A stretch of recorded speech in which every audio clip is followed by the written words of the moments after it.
All right, good morning, EDNA. I'm opening the public hearing on House Bill 33, and I call Representative Levesque.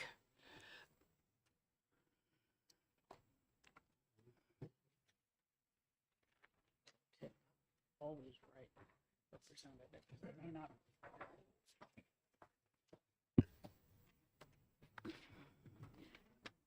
Good morning. My name is Cassandra Levesque, and I represent Stratford 4, Stratford, and Barrington.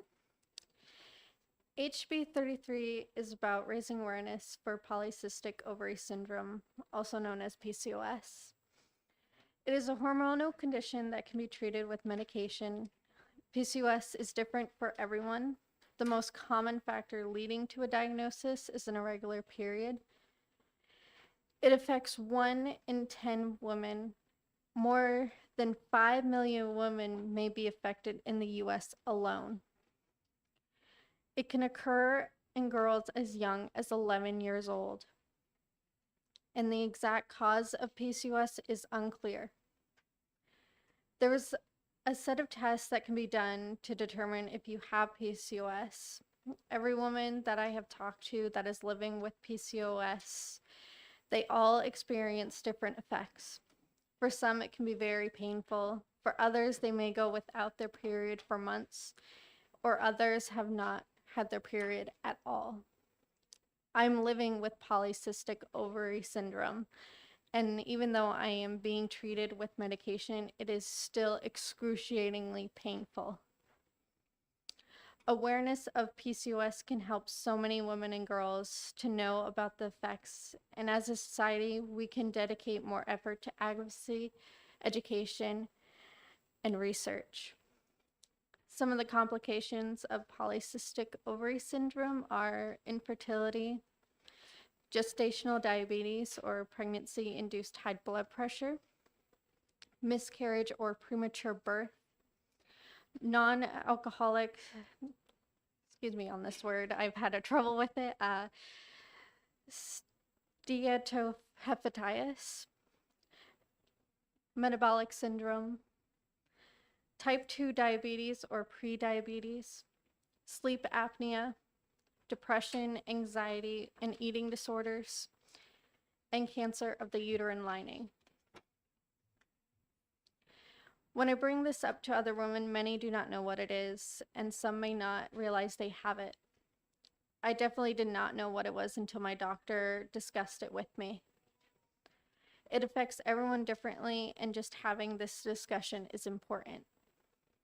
Despite the prevalence of the complex chronic condition, 1/3 of women diagnosed with PCOS saw at least 3 healthcare professionals over the course of 2 years before receiving a diagnosis, according to a study from the Perelman School of Medicine at the University of Pennsylvania.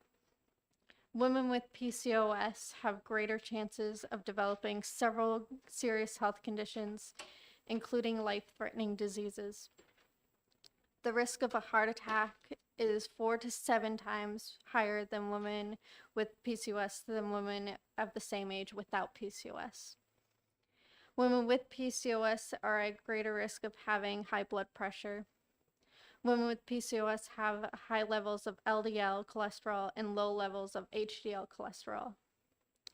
Maybe today, maybe tomorrow, there may be a girl who is wondering why her period seems so different than her friends, or a woman who may be wondering why she hasn't gotten her period.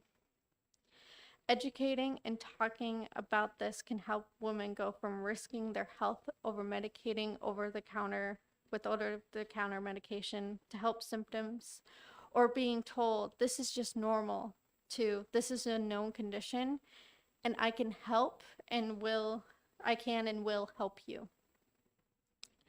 I'm requesting you help me in having New Hampshire join other states in the education of girls, women, and healthcare providers so we can get these patients the information and care that they need. Thank you. Thank you. Are there any questions? Representative Blackus. Thank you. So if I understand correctly, your main goal is to make potential sufferers of this aware that the issue exists so they can try and get proper treatment. Is that correct? Yes. And follow up? Follow up. Do not primary care doctors and other doctors, are they not aware of it? And if somebody comes in with problems, is this something they don't diagnose for some reason? Some of the women that have gotten diagnosed, they go in at an early age with their pediatrician sometimes, and the pediatrician just chalks it up to their period wearing them out when they're younger. Or some doctors, they stay with the old practice of just try something new, take a bath, dye your hair, or just take some Midol. It'll be fine. It's just your period, when in fact it could be something serious. Okay, thank you. Any other questions? Seeing none, thank you very much. Thank you. Is there anyone else who wishes to testify on House Bill 33? Okay. Seeing none, I'll close the public hearing. And Representative Blackus? Thank you. I'd like to make a motion of an expedient to legislate, and All right, is there a second? I'll second. Okay. okay. Would you like to speak to your motion? I would, and I feel kind of bad about this. Excuse me, because- may I just ask a question? Yes, Is ma'am. it important to declare that we're having an executive session or not? I don't know. I think we have to declare, okay, fine, declare that we are going into executive session without objection. Thank you. Representative Blackus. I make the motion in expedient to legislate on House Bill 33. And I'll second. Okay, Representative Blackus, do you wish to speak to your motion? I do, and want to explain why I'm doing this. The issue is, I think getting something, adding another of the, I think there's over 28 of these in there, is not an effective way to raise awareness, is my concern. Because basically what happens is on the particular day, the governor's staff prepares this proclamation and he signs it, and there's probably a press release, and that's generally it. And if you go around and look at the whole list of them and you talk to people in the state, most people have no idea that any of these things exist. And so it's really not effective. And I think, a more effective way of raising awareness is having people, put together an event, have talk to the press, get a press conference, maybe get information out to medical professionals, maybe get information out, posted or something in the schools. And if you want official recognition, if you get a petition from some people asking the governor to make a proclamation, he's almost certainly going to do it. But it's a grassroots effort by some group of people to try and raise awareness, and is more effective. And I think the greatest risk of putting observances in statute is that, once the people concerned about the issue get a bill through, they think they're done, they've accomplished something. But really, they've accomplished nothing effective to raise awareness. And, I'm concerned that, this is a problem, and people do need to be aware about it, especially the people that are vulnerable or might have it. And I just don't think this will work. And, this is nothing against this particular issue. I take that position on all the special days, pretty much. Thank you. Representative Broda? Thank you. As a committee, we have seen these special day nominations. We see them every year. And for the reasons that Representative Lucas explained, we have been very hard pressed to pass them. However, we don't want the sponsor of the bill or the public to think that we don't care about these issues and that they're not important.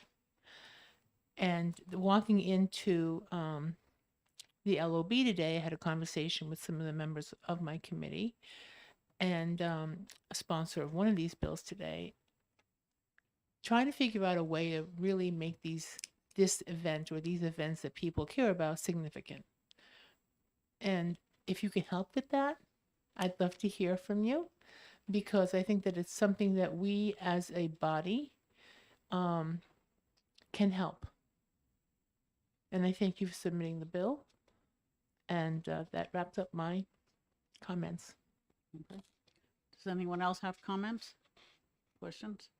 I'd like to say that from the testimony, it sounded like the more effective way to increase awareness would be to lobby the Board of Medicine to include more training on this for their members, particularly for pediatricians and primary care doctors that don't specialize in reproductive systems, because that might be the most effective place to make a change. And I would hope that that would be something you would consider, or the sponsors would consider. Anyone else? Representative Grota. And I'm going to offer my help if you want to do that. Okay? Okay. All right. So any further discussion? Seeing none. The motion is inexpedient to legislate by Lekis, seconded by Grota, and the clerk can call the roll.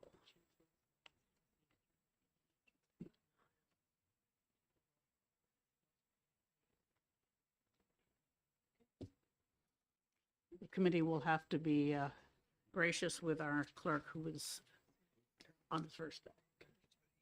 Yes, absolutely. Madam Chair, I would also Yes, say, Representative Schuett. remind the new members that before they answer, they should hit their button so that we can hear them. Yes, thank you. Forgot to mention that yesterday, but yes, we are being recorded and live streamed. And if your button is not on, we may be able to hear you, but the audience certainly can't. And we always have a crowd at home watching these committee meetings. Representative Lekis. Thank you. One related note is that please remember to turn it off because I think there's a maximum of 3 mics that can be live at a time. Yes. All right. Okay.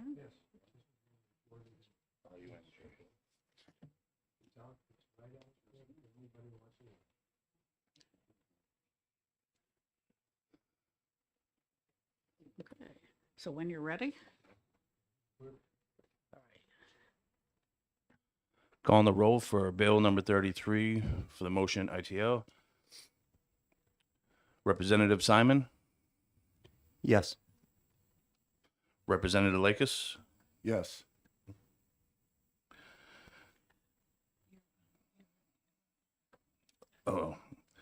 Representative Bailey, Yes.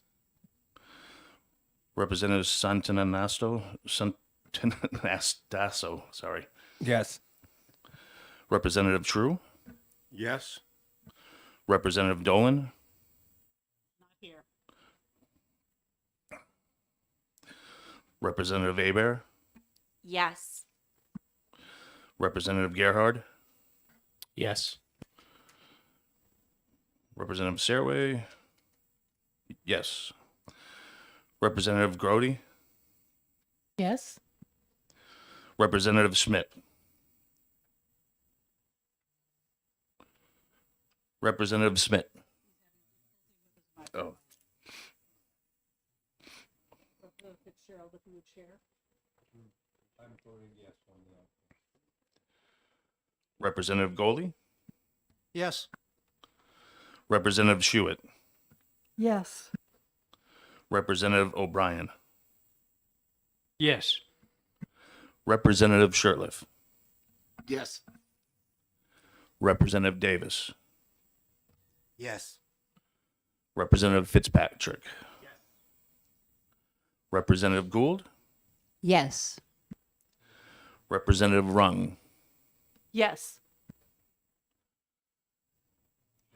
and Representative McGuire. Yes. Chair, Madam Chair. Either way. All right.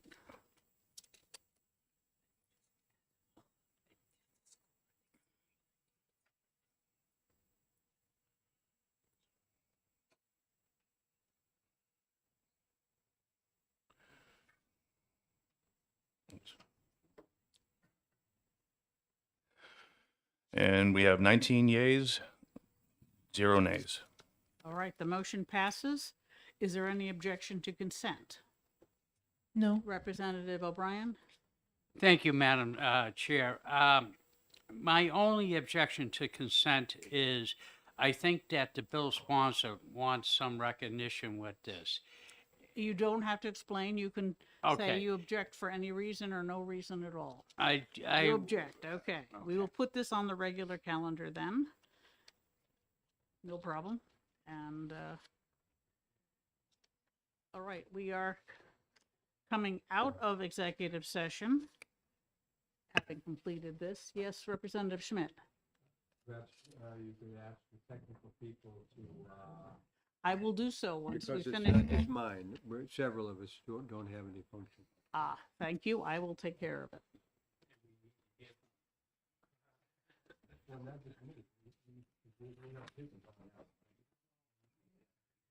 Yes, thank you. We'll call IT about that.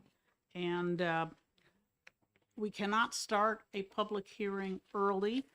Our next one is scheduled for 10:45, so everyone has a chance to get some coffee. And I'll call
I'd like to call Representative Germana.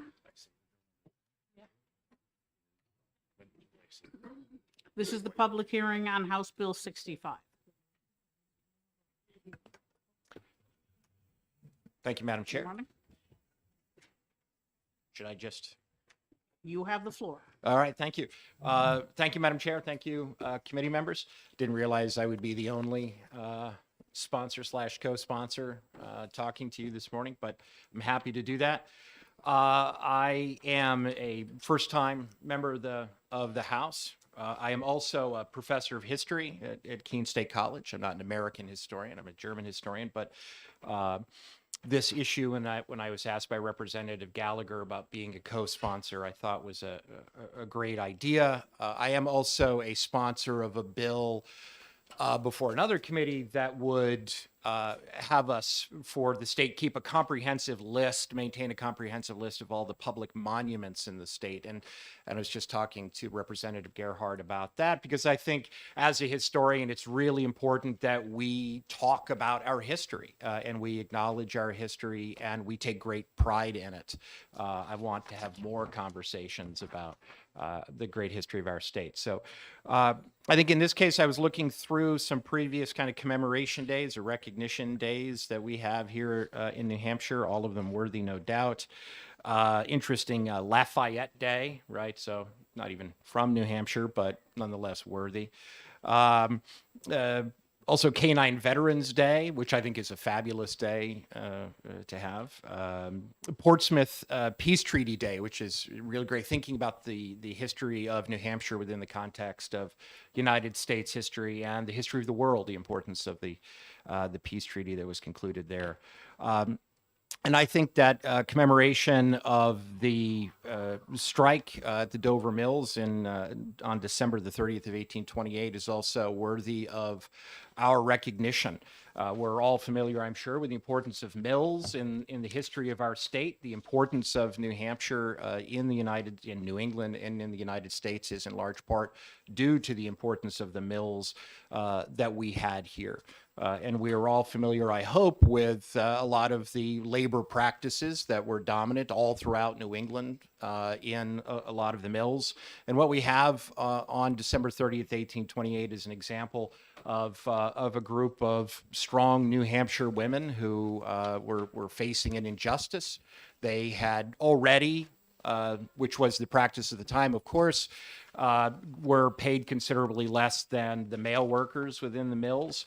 But in addition to that, they were being required by new owners to take a pay cut on top of the already large disparity between their pay and the pay of their male co-workers. And they decided that enough was enough, and they banded together and they made a powerful statement about that injustice and the power of labor to resist in the face of those types of radical inequalities. So I would argue, as I said, having looked at the commemoration dates that we have already in the history of our great state, that this is certainly worthy of being included on that list. And I thank you for allowing me the time. Thank you very much. Are there any questions? Representative Shirtliff. Thank you, Madam Chair. Thank you and welcome to the New Hampshire House. I just wondered if you had talked to the Division of Historical Resources about the possibility of erecting a historic marker in the mill area to commemorate what you're proposing today.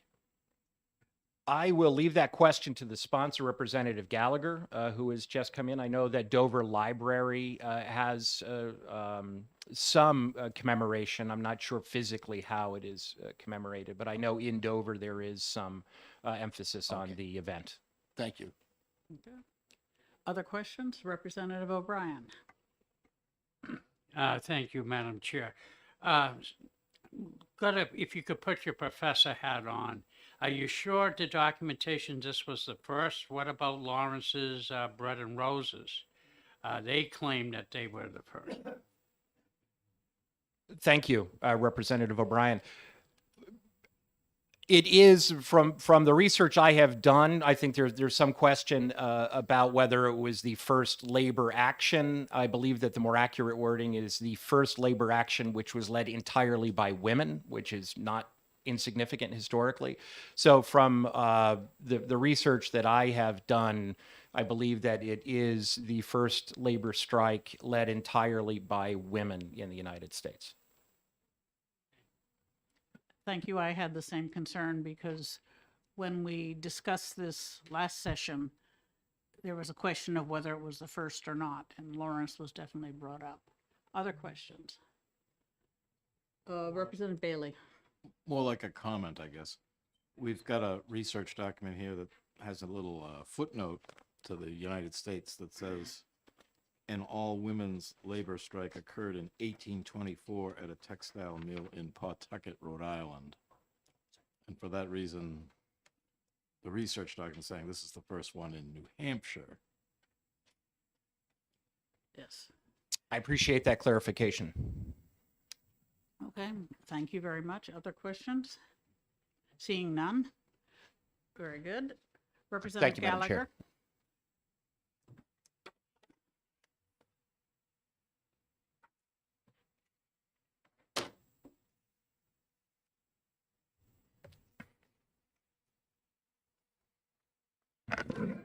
So, hi, yeah, Please introduce yourself, or, please. hi, I'm Eric Gallagher, representative from Concord Ward 6, which is Merrimack County District 20.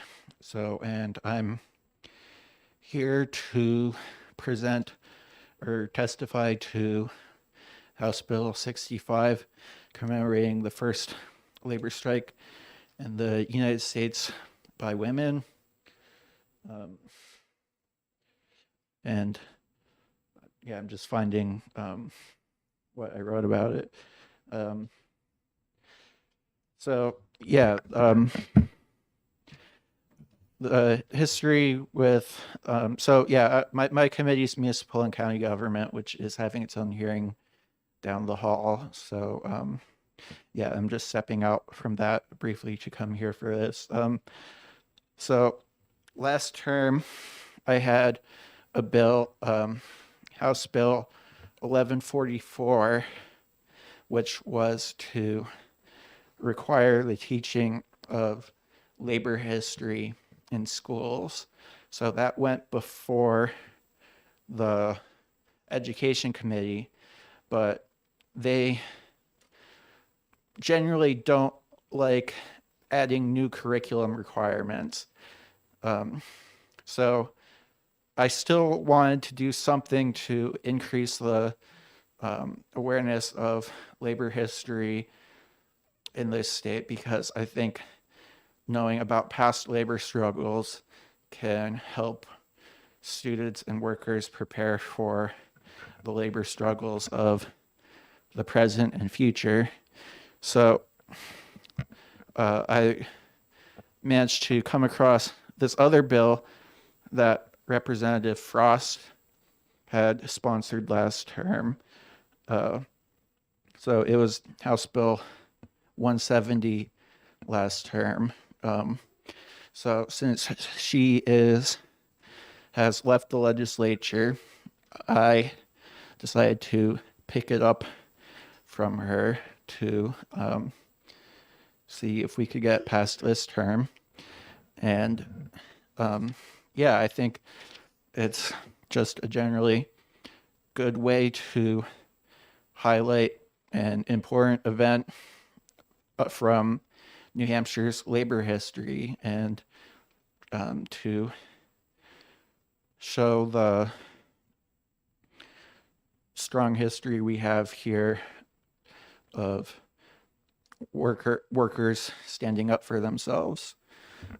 So as for what people mentioned about the one in Lawrence, yeah, if you look at the language of the bill, it says, the governor shall annually issue a proclamation calling for a proper observance of December 30th in recognition of the first all-woman labor strike in the state of New Hampshire. So it's got the words all women in there. That's what makes it different from the one in Lawrence, because the one in Lawrence was led by women, but they also had men joining in with them. So this one, however, was all women, which is what makes it different. So yeah, and you also have the gender angle to see it from besides just the labor angle. Yeah, that's why I think that it's sufficiently different from the one in Lawrence to still be considered the first. So although I am willing to entertain an amendment to add the word entirely to the title, if that helps clarify things further. First labor strike entirely by women.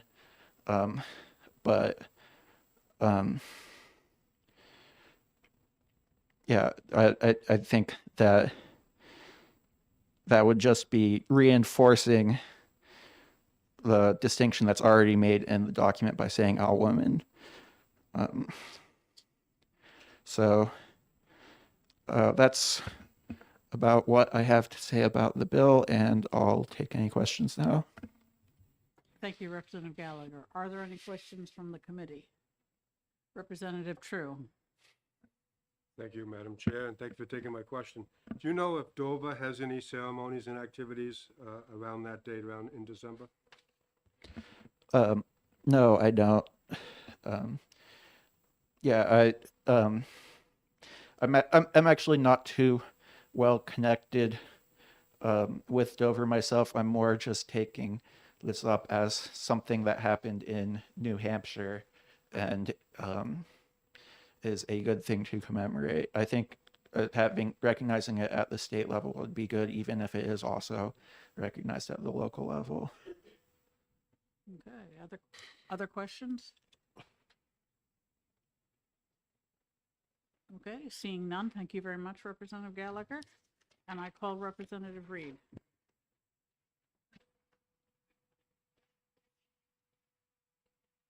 Thank you, Madam Chair, and thank you, honorable members of the committee. For the record, my name is Ellen Reed. I represent Newmarket and Newfields. I am more familiar with Dover. Dover is one town over from me. It's where I go and do a lot of my shopping. So this is something that is, I actually sought out Eric to add my name because I very much wanted to be on this bill, and I'm honored to be on it. I want to first say, and by the way, two of my very good friends independently live in the Dover Mills where this happened. So it is very, I've walked through the mills repeatedly many, many times. The first thing I want to say about this is while this obviously talks about women and it talks about labor, I want you to divorce your notions of 2023 women's issues, 2023 labor issues. We're not talking about 2023. We're not talking about 1923. We're talking about 1828, 100 years before women got the right to vote. So when we talk about labor and women issues, it's very, very different from what we are currently thinking about. And just to put that in perspective, 50 years ago, a single woman, 50 years ago, not 200, 50 years ago, a single woman couldn't get a credit card or a bank account. In the lifetimes of people who are still very much with us and active today. In 1972, or it wasn't until 1972, women were even allowed to run the Boston Marathon because women's hips couldn't take it. So if that's what we're talking about, how we think of women very much within people's lifetimes today, it's a hard stretch, but I'm asking you to stretch with me to think about 1828. Because in 1828, women in very many ways were essentially, for more or less, slaves. And in fact, that's actually one of the reasons the women at this particular mill striked, is because they were being, quote, this is their quote, abused and insulted and called slaves. And this was quite intentional because women could be paid quite a bit less. And very, very, very specifically, the ads that were put out at the time requested girls to apply. So it wasn't like today's standards where people just apply and maybe there's some kind of social unspoken discrimination. No, they were saying we want girls specifically between 12 and 25. because those are the more vulnerable people who could be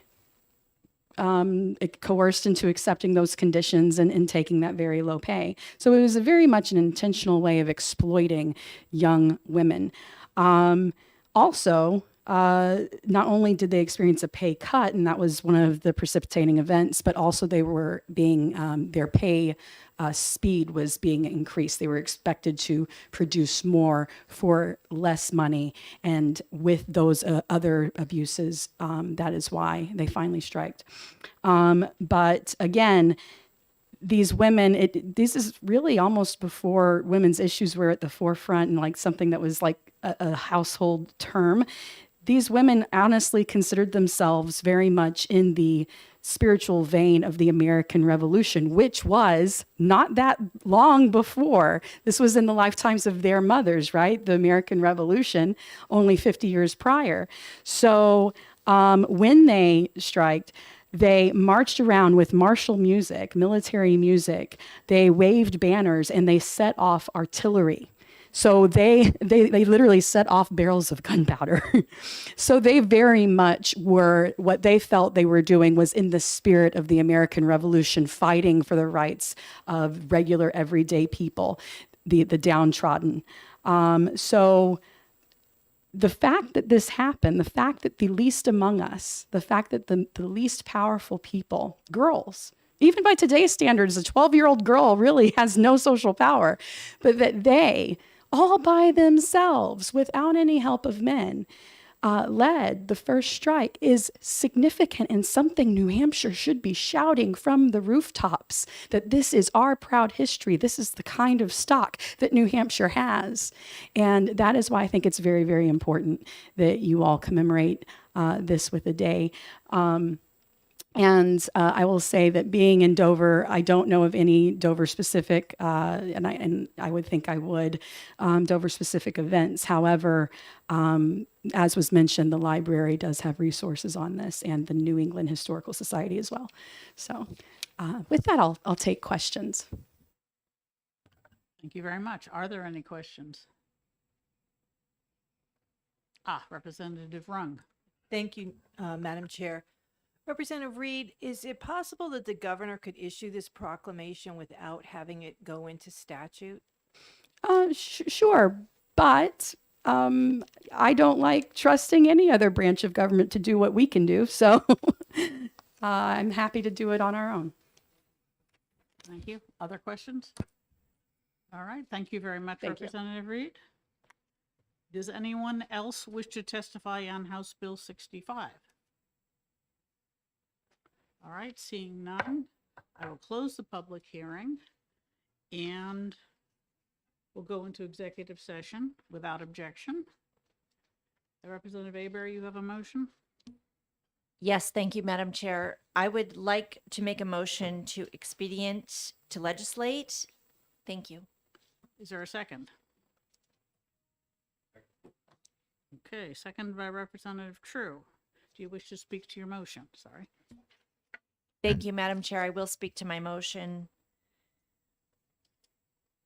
I think that the comments regarding strong New Hampshire women today in 2023 is a fantastic journey of the last 194 years. And I thank the people who sponsored and co-sponsored this.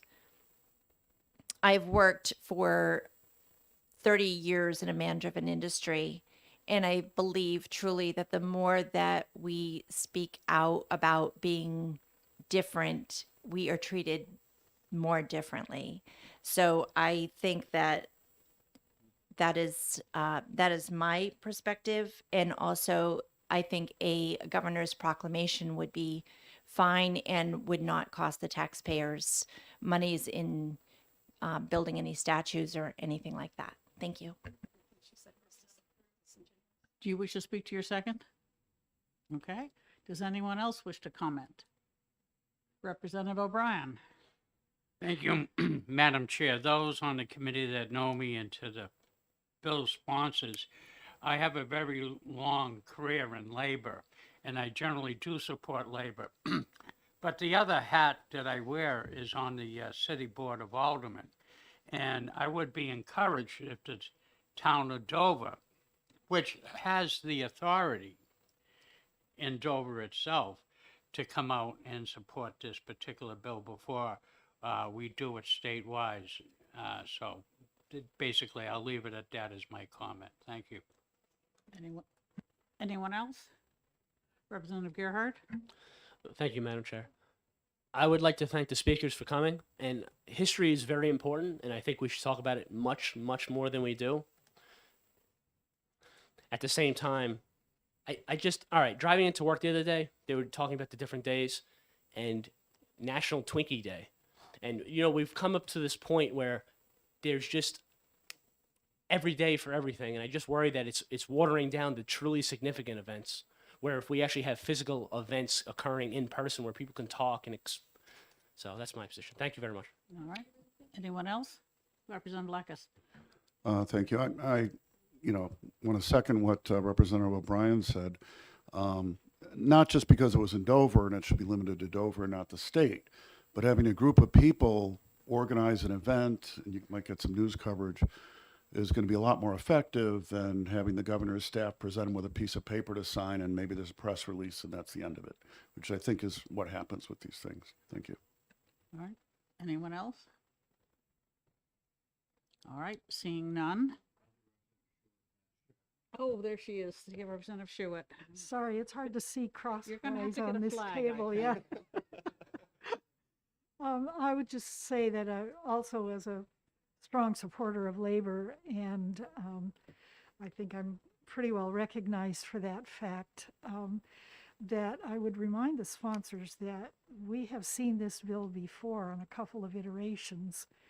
And I don't know if the last two sponsors were here when the first comment was made, that this whole issue for the first in the United States has been disputed by a strike that occurred in Rhode Island, which we've heard was all women.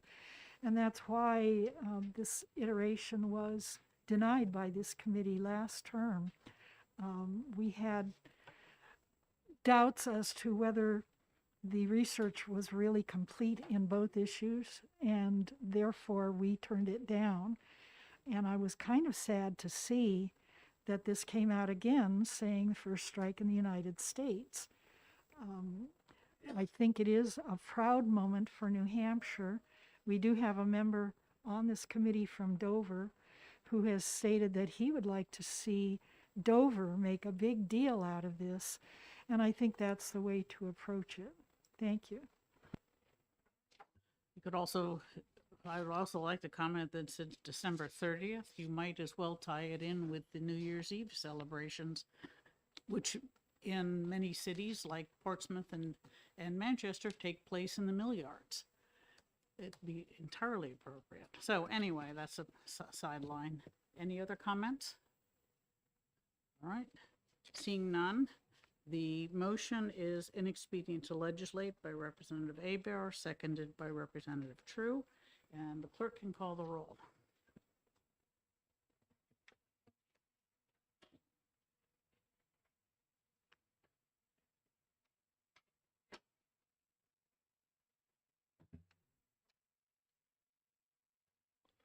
Calling roll for bill number 65.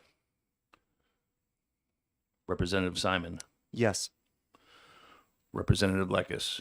Yes. Representative Bailey. Yes. Representative Santo Nasasso. Yes. Representative True. Yes. Representative Dolan. Oh, I'm sorry. Representative Hebert. Yes. Representative Gerhard. Yes. Representative Serway. Yes. Representative Groda. Regrettably, yes. Representative Schmidt. Yes. Representative Goley. Yes. Representative Schuett. Yes. Representative O'Brien. Yes. Representative Shirtliff, Yes. Representative Davis, Yes. Representative Fitzpatrick, Yes. Representative Gould, Yes. Representative Rung, Yes. and Representative Madam Chair McGuire. And with the vote 19 yay to 0 nay. The motion passes. Is there any objection to consent? Okay, not seeing any. We'll put this one on consent.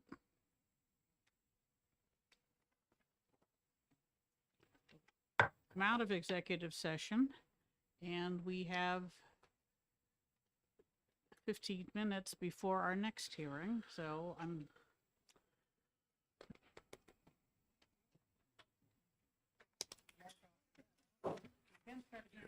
That's right.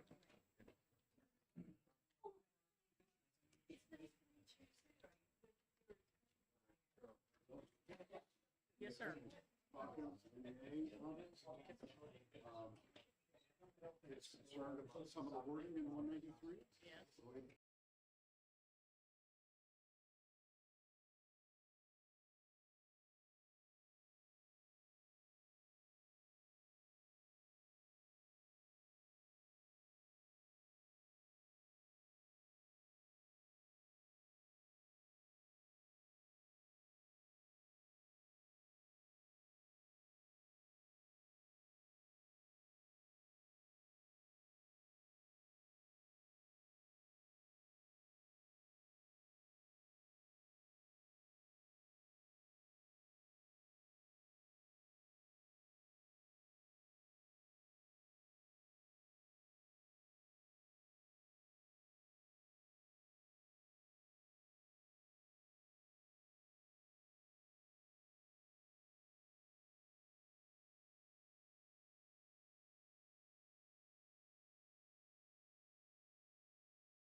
All right. It being 11:30, I'm opening the hearing on House Bill 94. Are any of the sponsors here? After you speak, please put in a pink card. And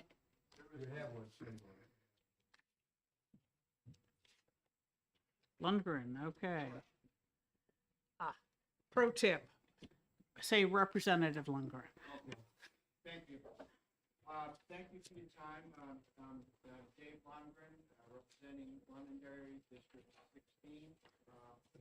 The bill I've put in and established in October 2023 is eczema awareness.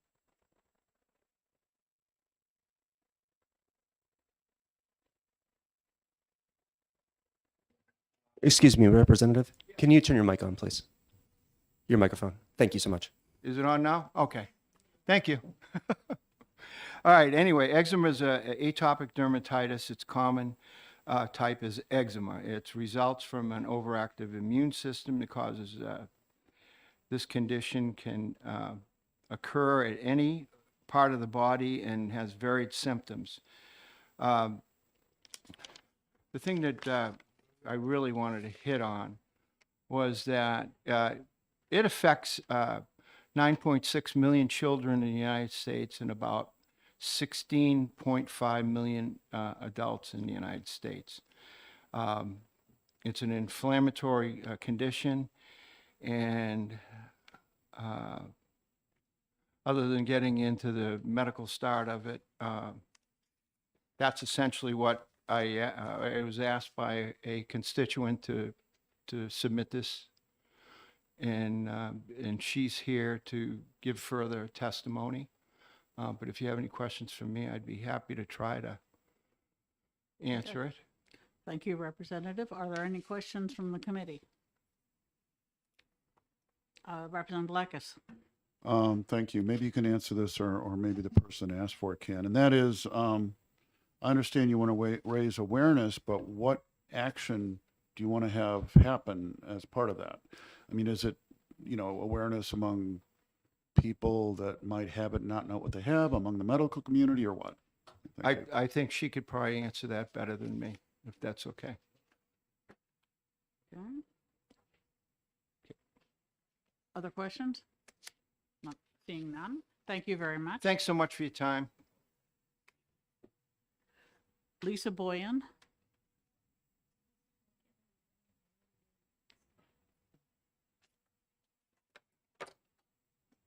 Good morning. Good morning. My name is Lisa Boyan. I'm from Londonderry. This is my son Matthew, my daughter Paige, and my husband Lou. We come here today to speak in favor of House Bill 94 to help raise awareness about eczema. Matthew has suffered with eczema his whole life. Eczema is a skin condition that causes dry, itchy, inflamed skin. Most people think of eczema as a small, dry patch of skin, but for most patients, including Matthew, it impacts their entire body. It impacts the quality of life by causing lack of sleep, mental health issues, and out-of-pocket healthcare costs. The impacts of living with eczema go beyond health concerns. Children with eczema are reported to have an increased number of missed school days, and they have experienced bullying due to their skin condition. Parents of children with eczema average fewer than 5 hours of sleep per night, impacting their workday. One school year, Matthew had 81 visits to the nurse, which resulted in missed classroom time. He's been hospitalized 3 times.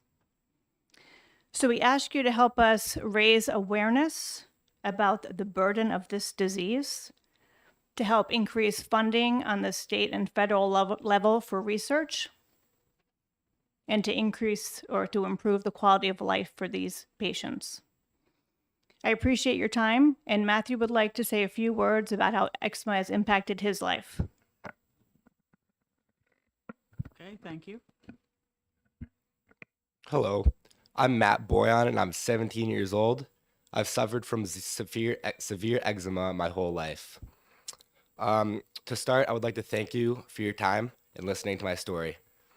Eczema doesn't only affect me physically, but it affects me mentally as well. Ever since elementary school, I've gone through bullying at school due to rashy skin, and at home, scratching caused welts and rashes, which affects me, which affects my mental health because it causes a negative image of myself. Through sports, I play hockey and soccer. The sweat causes more rashes on my skin, and that causes. I'm sorry. The sweat from sports cause irritation to my skin. I'm sorry.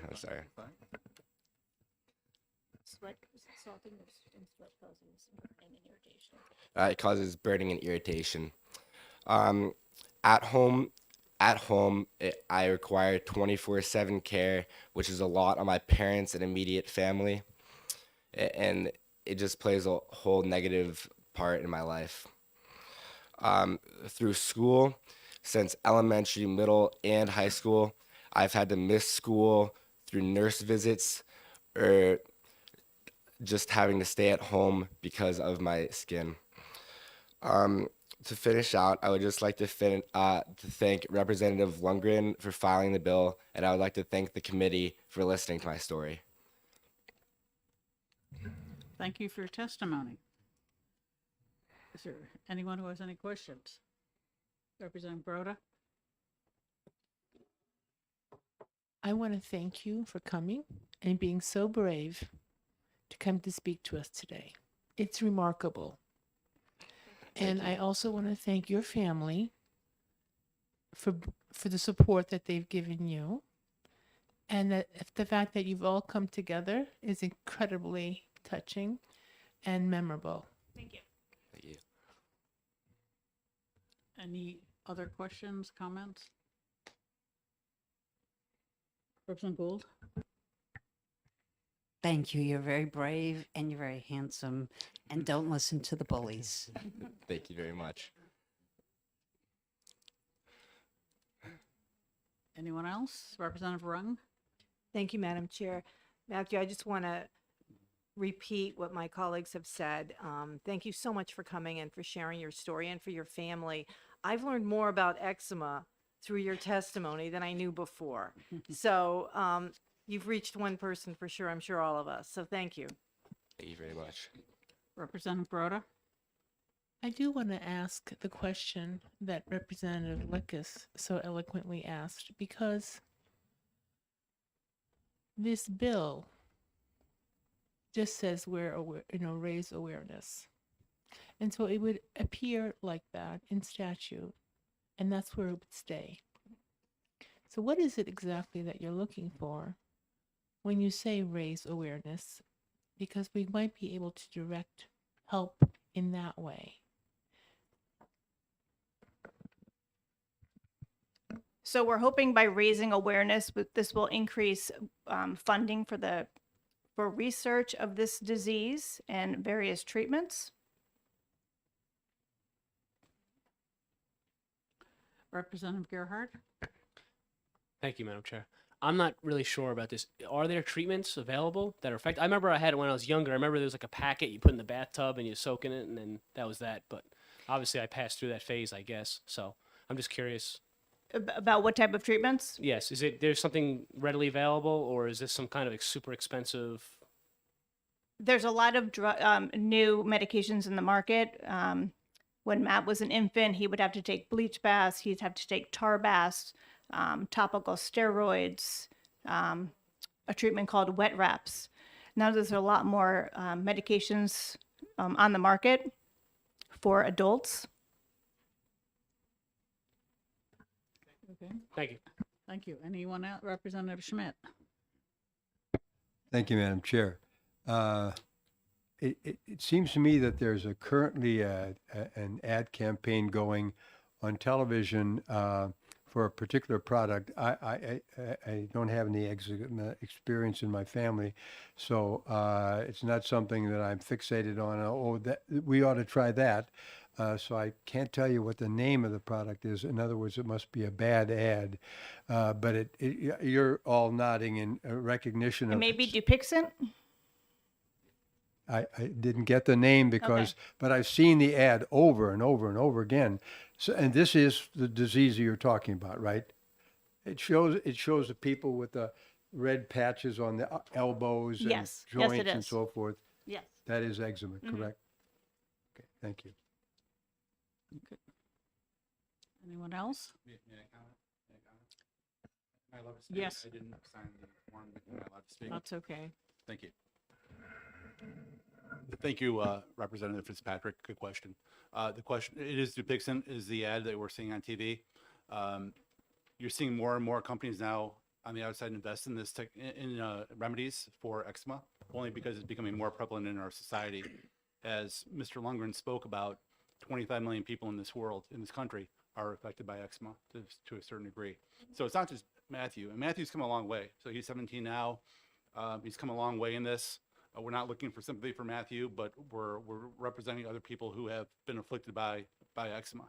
So I hope we addressed your questions with bringing awareness to eczema for other people. And yes, you are seeing more and more ads coming online for Dupixent and other related therapies. Could I just follow up, Madam Chair? Follow up. So this product that's being advertised, do you have any personal experience with it? Whether that's something that you see the ads and you don't know whether it really works or not. Like Flex Seal for your drains and so forth. You're going like, does it really work or not? So Dupixent is actually an injectable. They're topicals and they're injectables, and they each have a different degree of efficacy. Some work better than others. I would say that the Dupixent, the one that you're seeing on TV, is probably more invasive on the body, whereas a topical, you can control the amount of steroid that you apply to your skin.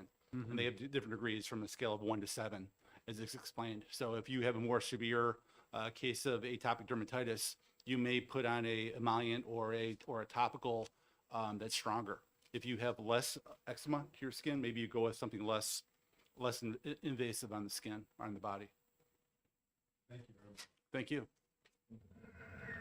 Okay. Any other questions? Representative Goley. Thank you, Madam Chair, and I want to thank you folks for coming here. It's not often at all we have a whole family testify before us, so it's great to see. I was just looking briefly online because I always like when these bills come before us to see if there's national recognition for a lot of these issues. And are you aware that October is Eczema Awareness Month? I'm looking at the website of the National Eczema Association. So we do a lot of work with the National Eczema Association. So they've declared October Awareness Month for their organization, but we're trying to bring awareness at the state level as well. Thank you. Okay, anyone else? Representative Blackus. I second the, thanking you for coming. And my concern is that, if this passes, what will happen is the governor will be presented something to sign. There may be a press release, and that's probably about it. My concern is it won't really do anything effectively to raise awareness. Probably those ads raise tremendously more awareness than something like this. And I'm just wondering if there's something else that could be done that might actually be effective. My concern is this wouldn't be. I've joined a legislative panel with the National Eczema Association, and we're working on efforts to raise awareness. So there'll be things coming down the pike if this is passed to increase awareness. Follow up?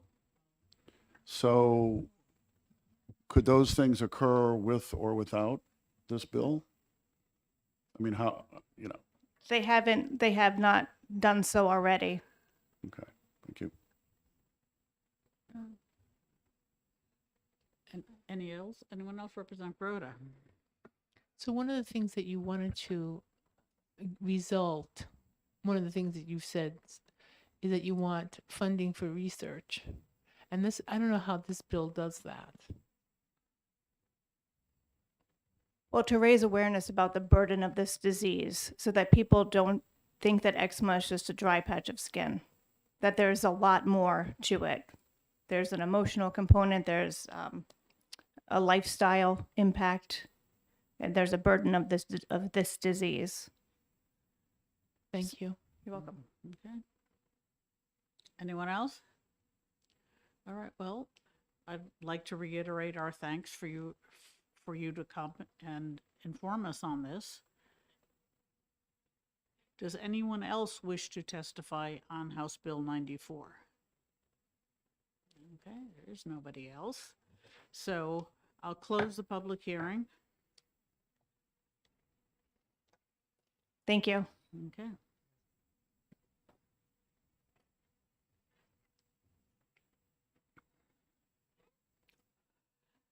Okay. Without objection, I'd like to go into executive session. Representative Goley? Thank you, Madam Chair. I move inexpedient to legislate on House Bill 94. Is there a second? Representative O'Brien, thank you. Do you wish to speak to your motion? Yes, I do. And I first want to thank the family for coming here. We see numerous bills before this committee. The first two we heard today were naming days and months, and we take that not lighthearted. There are quite a few naming days, weeks, and months in statute that I think a lot of people out there are not aware of. It's nice to put it into statute or proclaim it, but I think the more effective way, because this is just proclaiming October 2023 as Eczema Awareness Month, is, and I would strongly suggest to this family to reach out to the governor's office with their plea to recognize this. If it's going to be for 1 month, the governor does this quite often when approached, versus having to come to the legislature and the legislature having to go through this process. It's done on an often thing, so I would strongly recommend taking that route and seeing the governor to have it done.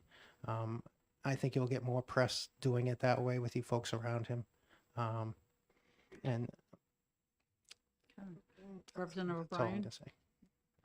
Thank you, Madam Chair.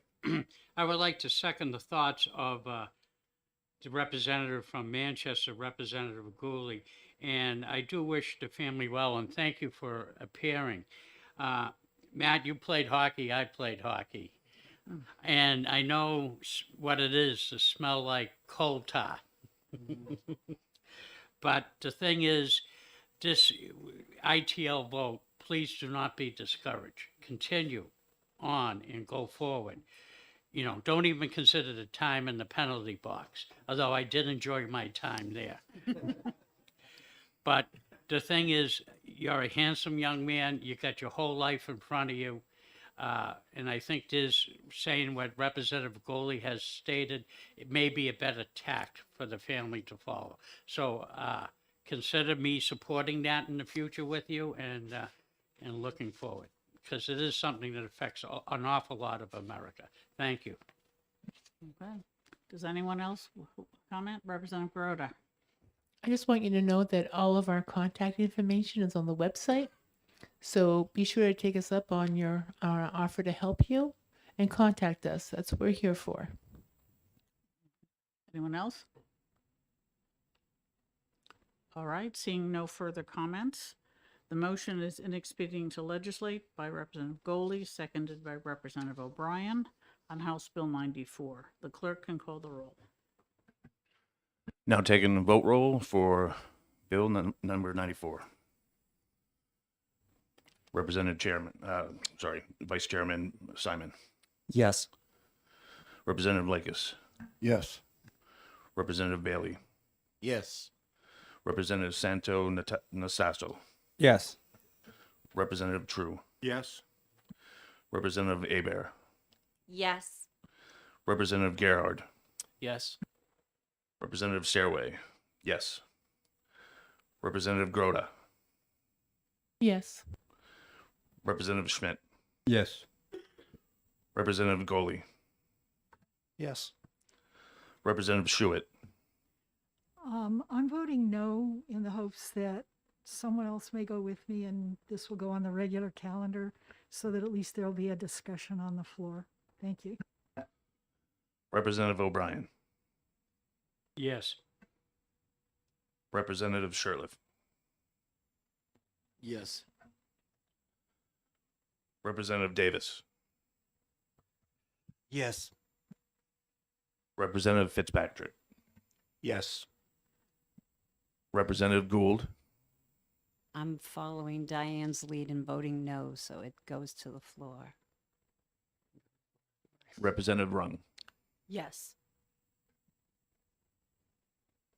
Yes. and It's a common failing. sorry, and Madam Chair. Yes. And I would like to say that it is not necessary to vote against it to have it on regular calendar. You just have to object to consent, as Representative O'Brien did on a different bill. So I take it this is on the regular calendar? Yes, I object to consent. Okay, very good. It'll be on the regular calendar. Okay. Coming out of executive session, we will resume at 1 p.m. on our next hearing. And thank you all. So, just differently, whoever makes the motion, you're expecting to do the clerk. You bet. And that was Golden, right? Yep, that's why we keep track. All right. Got a headache. I think I need some air.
Right. Good afternoon. Welcome back to ED&A. I'm opening up the public hearing on House Resolution 12, and I call Representative Hacken Phillips to introduce it.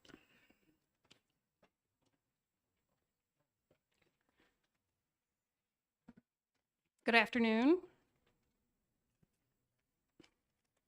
Just as a matter of introduction, I'm Representative Mary Hacken Phillips, and I represent Grafton County District 12, which are the great towns of Hanover and Lyme. So thank you to the committee for hearing this legislation today and allowing me to introduce it. So as you'll see, it's House Resolution designating November 2023 as National Lung Care Awareness Month and expressing support for the early detection and treatment of lung cancer. As you may know or may not know, lung cancer is a deadly disease, and it has the highest mortality rate for cancer among other cancer rates in the US and in worldwide measurements. But the good news is that this terrible disease is treatable, and especially if it's caught in the early stages, and increasingly becomes survivable. If you're like me, you didn't know that it's very possible to get diagnosed with lung cancer without having ever smoked.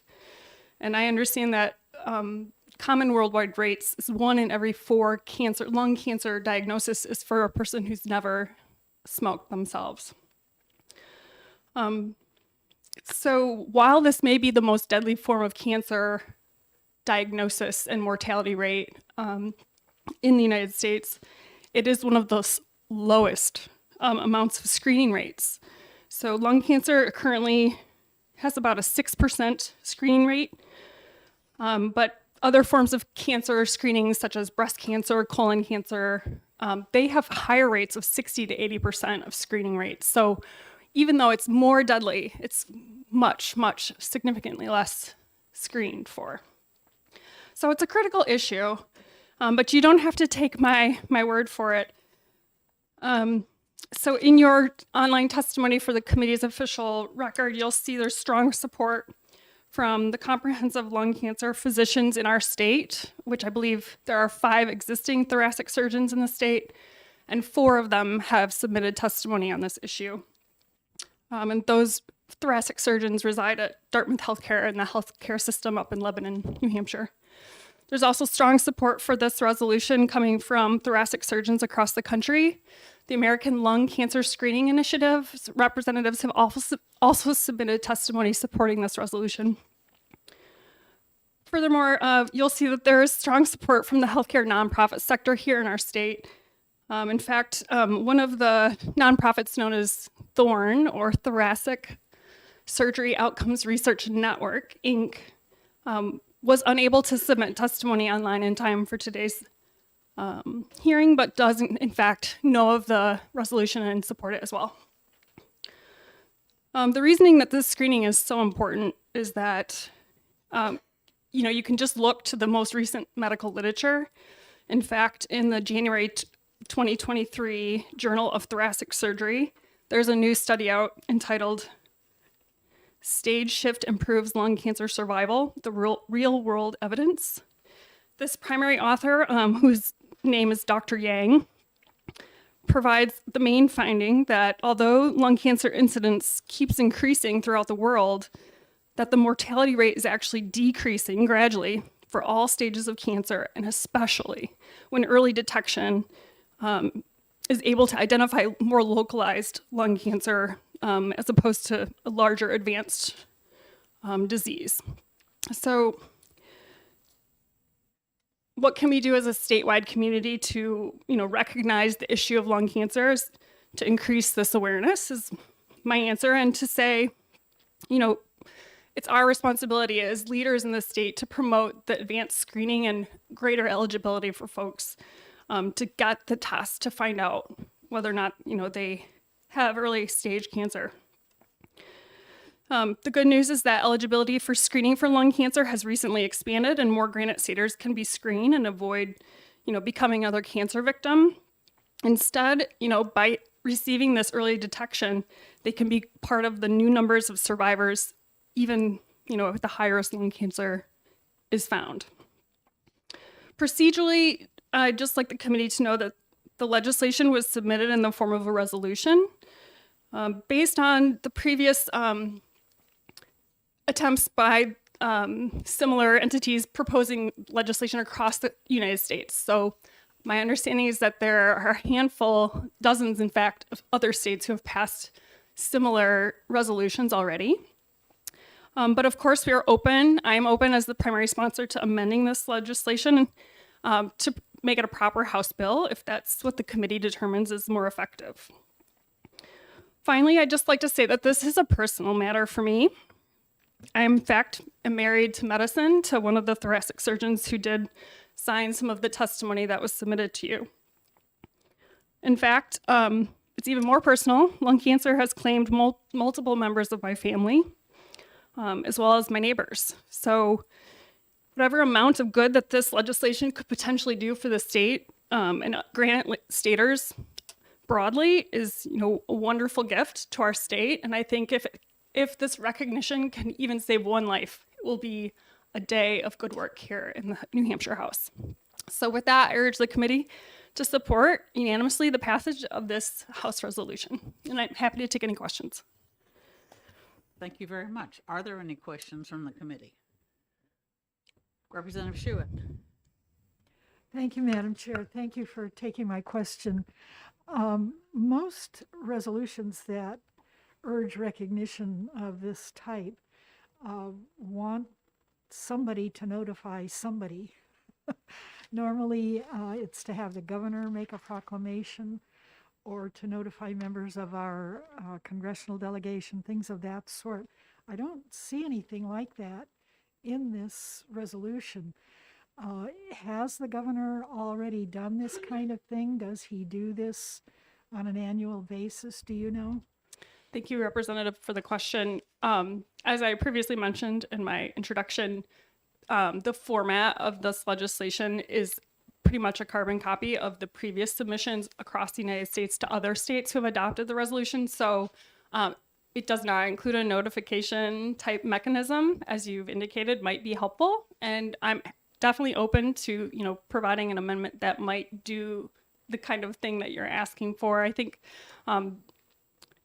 or what you're looking for, I should say. I think, I'm here to take the advice of the committee to find out, the best possible way to move forward to affect the most, possible change as possible. So thank you.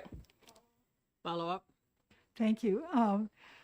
Has your group that you represent notified the governor of this or attempted to have the governor do recognition previously? My understanding is that the American Lung Cancer Screening Initiative has previously had contact with the governor of our state, but he or the main representative of that group has directly contacted me to also see if there's some momentum, because it doesn't sound like they got as far as they had hoped through the executive office.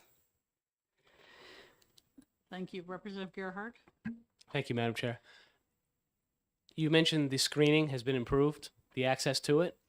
Is lung cancer screening prohibitively expensive? What is the problem getting people screened exactly?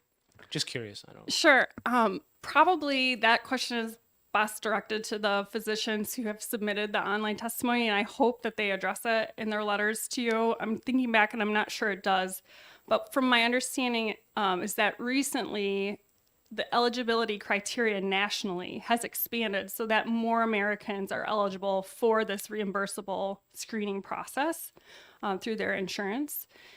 So the idea is that even in the last, I think, as recent as the last few years, the rates of the amount of Americans who are actually taking advantage of that screening program has more than doubled. So I think the reality is that many people who are eligible don't realize that this is something that they are, that they can embrace and take advantage of the program. So that's kind of what we're here today to decide is what can we do as state legislators to increase that awareness. And I'm hopeful that this piece of legislation will help trigger that knowledge. If you look into the actual context of the resolution itself, it talks about, you know, the deadliness and the ability to screen and, you know, trying to drive those numbers up.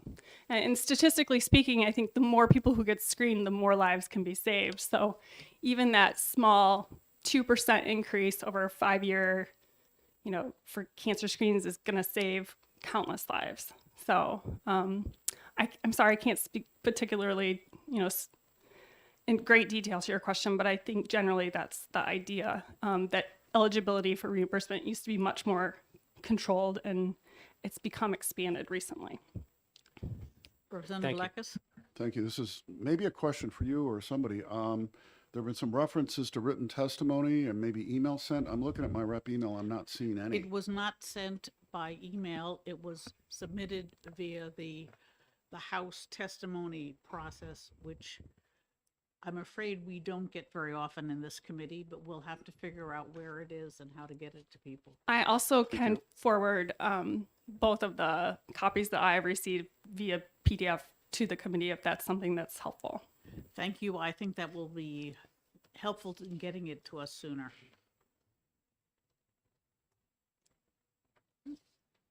Okay, Representative Schmidt.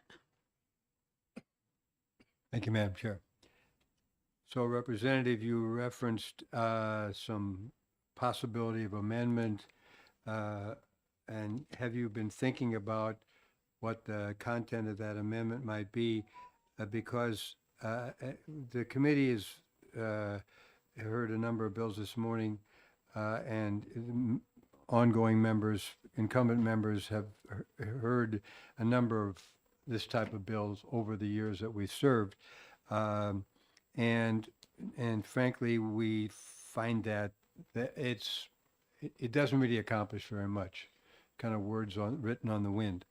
What do you have in mind with regard to possibility of having some greater toothiness, if you will, and with regard to your resolved clause?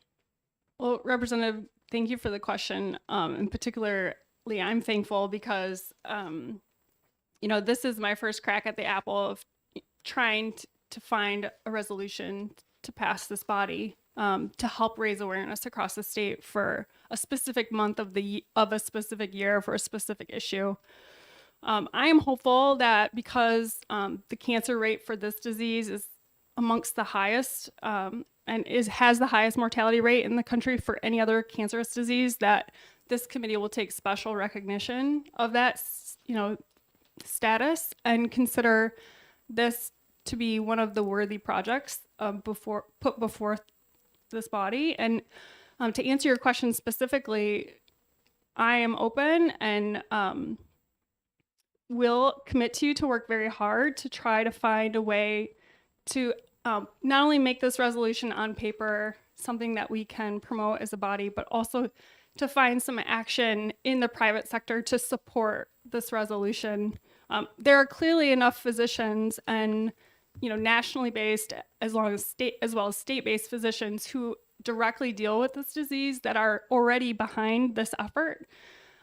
So, you know, they're going to continue to do the things that they do in their private sector jobs to promote that awareness, but we will be the missing key of the public sector to support them in their endeavors. And this is one way to get that motion moving in the same direction. So I'm trying to express to you, perhaps not very well, that I'm willing to take whatever recommendation the committee has to try to make that eventuality come to fruition. Follow up? Follow up. Thank you. So, as you are certainly aware, vaping was a topic du jour for quite a while, more than just a couple of days. And there was some drop off. There was some action taken, I believe, by the federal government with regard to vaping. And yet you still see, you know, I still see people driving by with big clouds of smoke coming out of their vehicle. Maybe not during these days, but anyway, so people are still getting into vaping. Children are still taking up vaping if they can get a hold of stuff. So we're not a medical committee. We don't have any expertise in that area.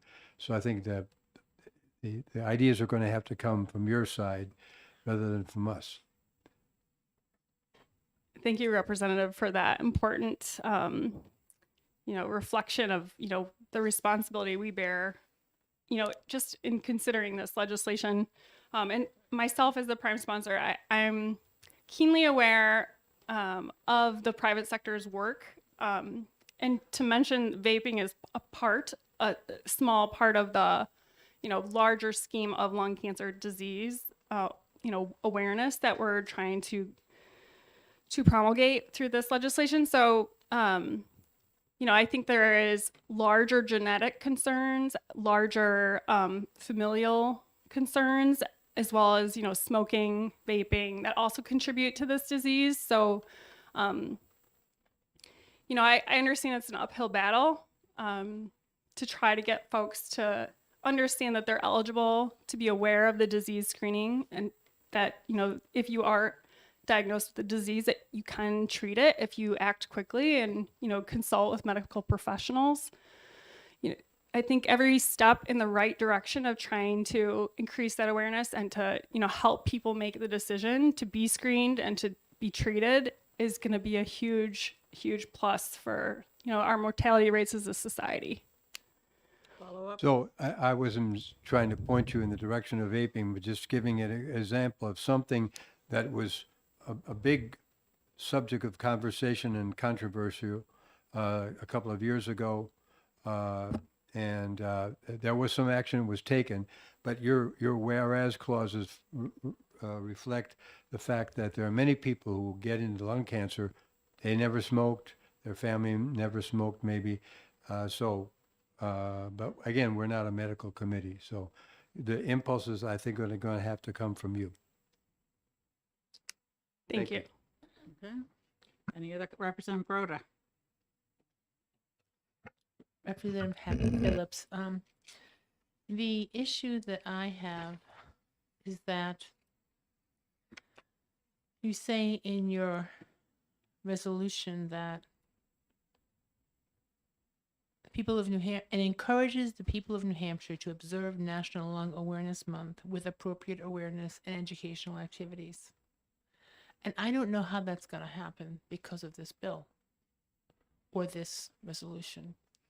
And I guess that the issue that we have as a committee with these type of things is that although the intent is sincere and passionate, there isn't a vehicle in New Hampshire to carry out this mission. It has to be done through either a board of medicine or a nonprofit organization. We simply don't have the infrastructure to do that. And so we tend not to support this type because we think that it's misleading to just put this on a piece of paper that's going to end up in a book on a shelf and never looked at again. Does that make sense?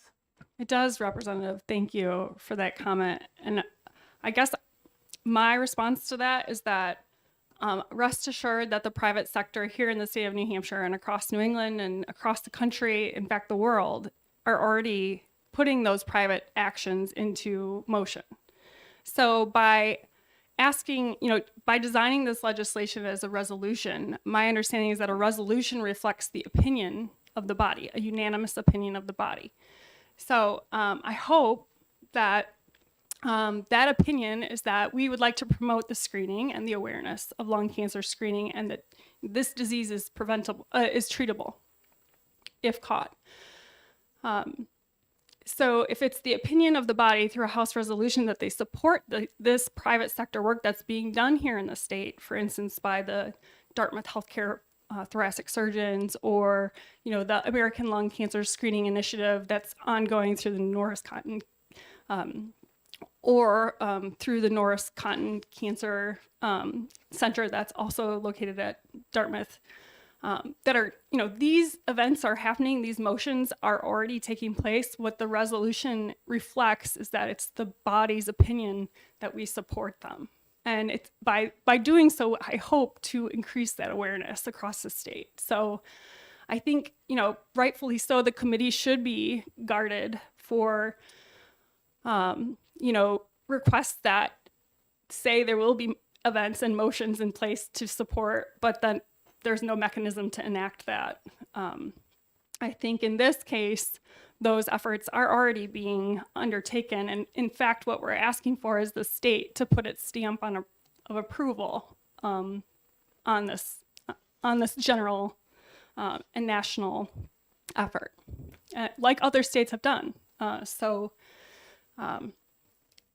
think hopefully that answers your question. It does. Thank you. Are there any other questions? Comments? Yes, Representative Gould. So if I'm hearing correctly, in order to achieve your objectives, is it necessary that November be designated as Lung Cancer Month, or could there be a House resolution supporting the efforts of the private sector in raising awareness of lung cancer and screening opportunities? Thank you, Representative, for the question. My understanding through speaking with these physicians who are nationally based and practice the standards of care for lung cancer disease is that it's already a nationally recognized month, November, every year. And so that's why we're tagging it for this upcoming November in this legislation. So if it's a reoccurring national awareness campaign, that New Hampshire will, with approval of this legislation, will join that effort by designating and declaring. Follow up? Follow up? So if it's already a national holiday and our physicians and treatment specialists are already following those protocols, would a resolution of the House to support the efforts of the private sector not support that national month without having to name it and get into this messy business of so many holidays that we're naming? Thank you for the question. I don't believe I'm asking for the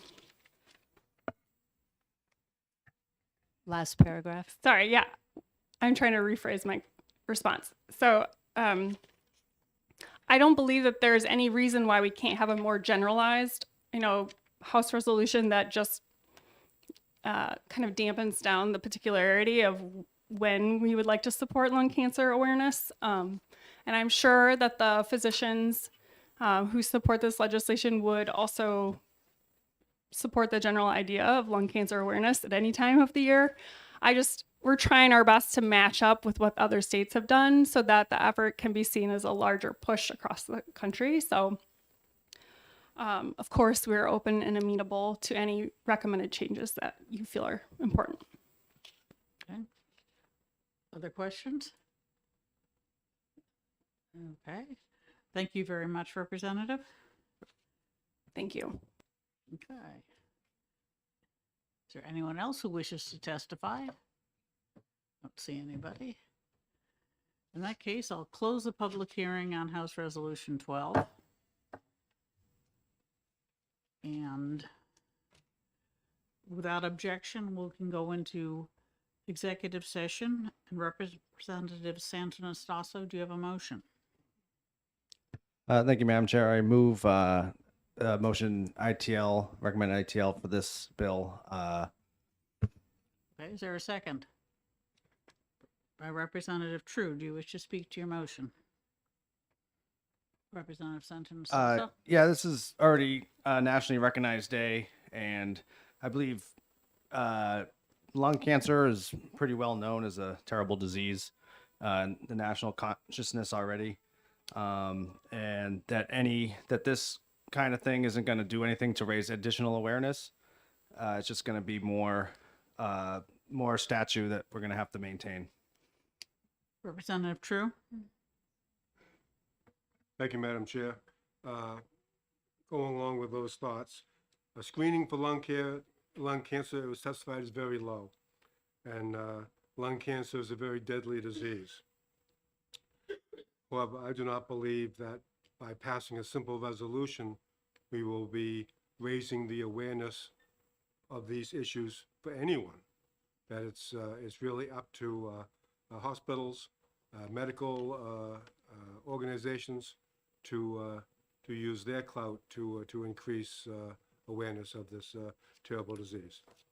Thank you, Madam Chair. Does anyone else have a comment? Representative Bailey? More like a question, I guess.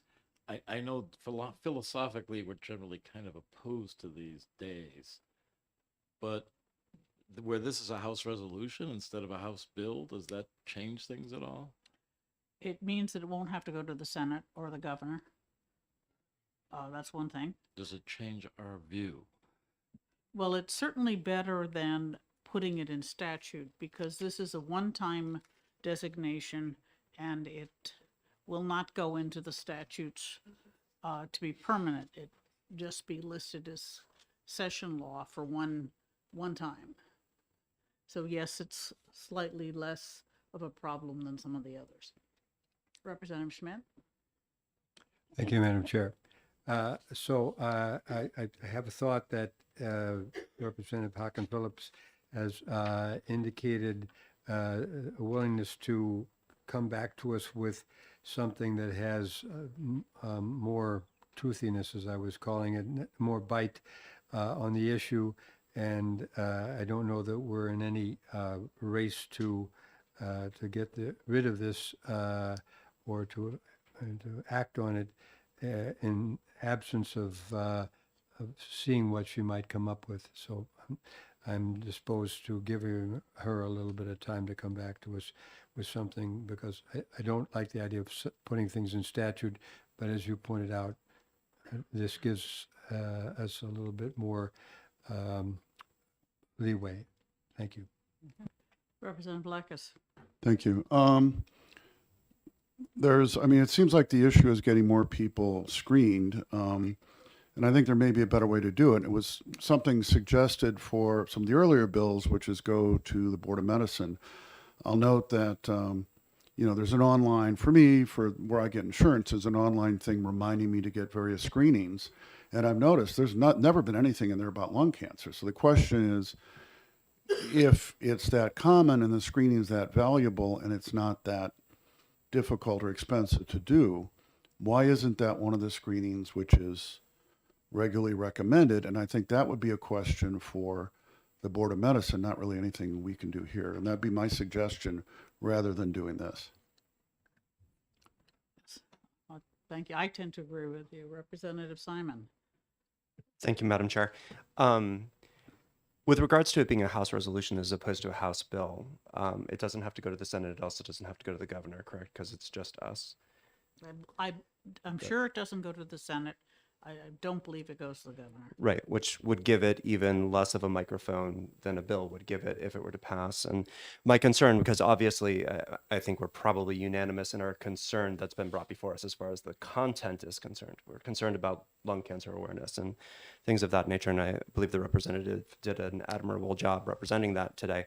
But if the goal is to provide a microphone in order to help to promulgate that message, a House resolution, to my mind, gives it even less of a platform, less of a microphone than a House bill would give it.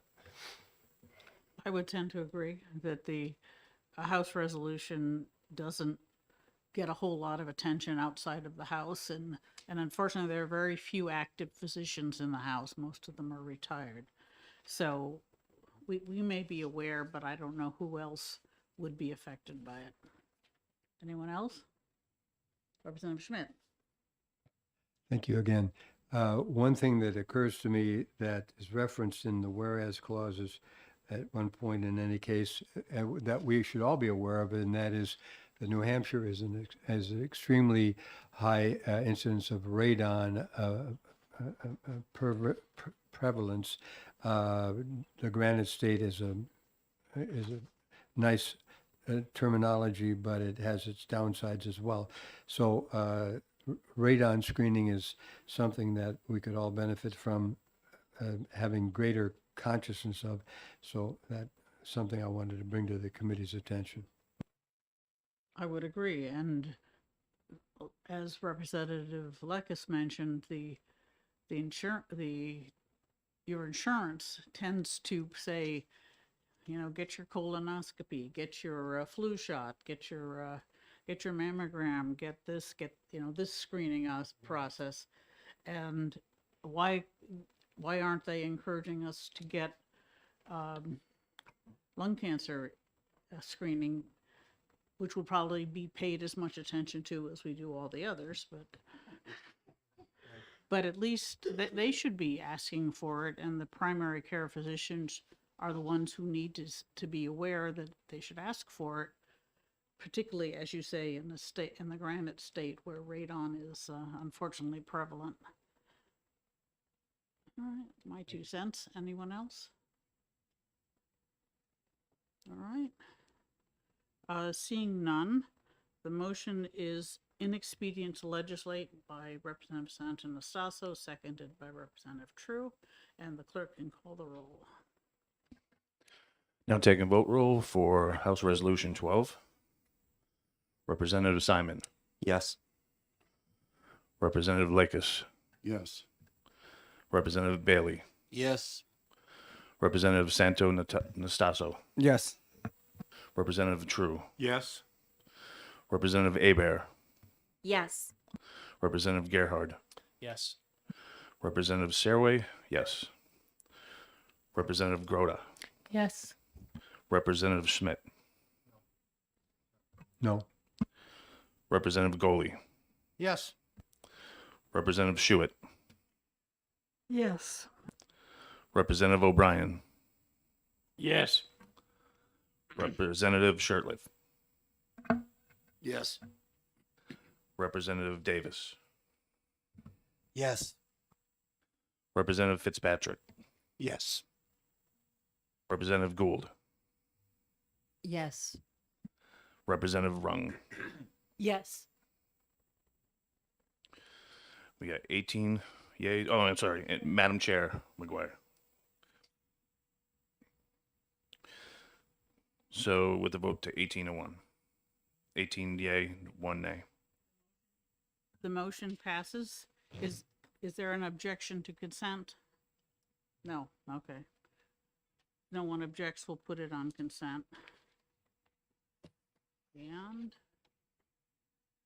leave the executive session, and we have a few minutes before the next bill, 145. So, your question. Do you get your email on this? You have the whole 365 app. I also write thing. You may have to put the whole, in theory, you got a 365 app on your committee. So in theory, you would need the entire 365 app.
Okay.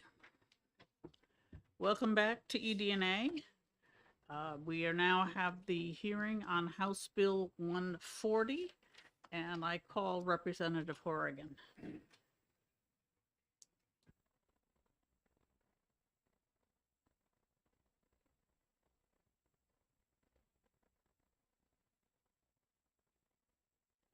I also have some written testimony, which I'm passing around, and which I also submitted through the website to the remote sign-in feature. But I have no idea what happens if anything happens to those files that are submitted. Perhaps you have them in your email box. Thank you, Perhaps Representative Horrigan, for bringing the testimony. Yeah, We appreciate that. thanks. We have been checking the online signups because Yeah, we had good. some from our last bill. So thank and you. a couple of typos crept into the file. I think sometimes they like the bits rearrange themselves after you think you're done with it. But anyway. Nasty things, aren't Anyway, and somebody didn't say much about in the bill, which is what it actually does. It makes one simple. There's about 30 different days, weeks, and months, which are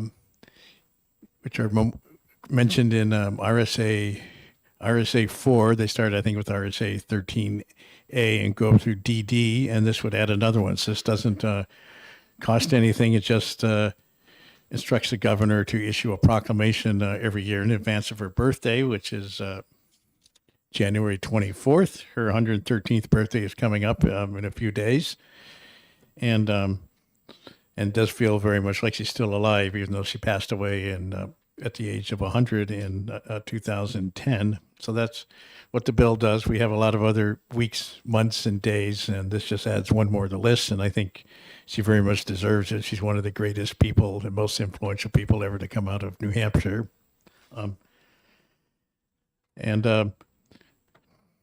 So I guess I started with my second paragraph. Actually, she was a rebel with a Excuse me, cause. Representative Horrigan. Yeah. Okay, you don't want me to read. Please don't read it. Yeah. We do a thorough check in this Thanks. committee, and everybody can read. Okay, cool. And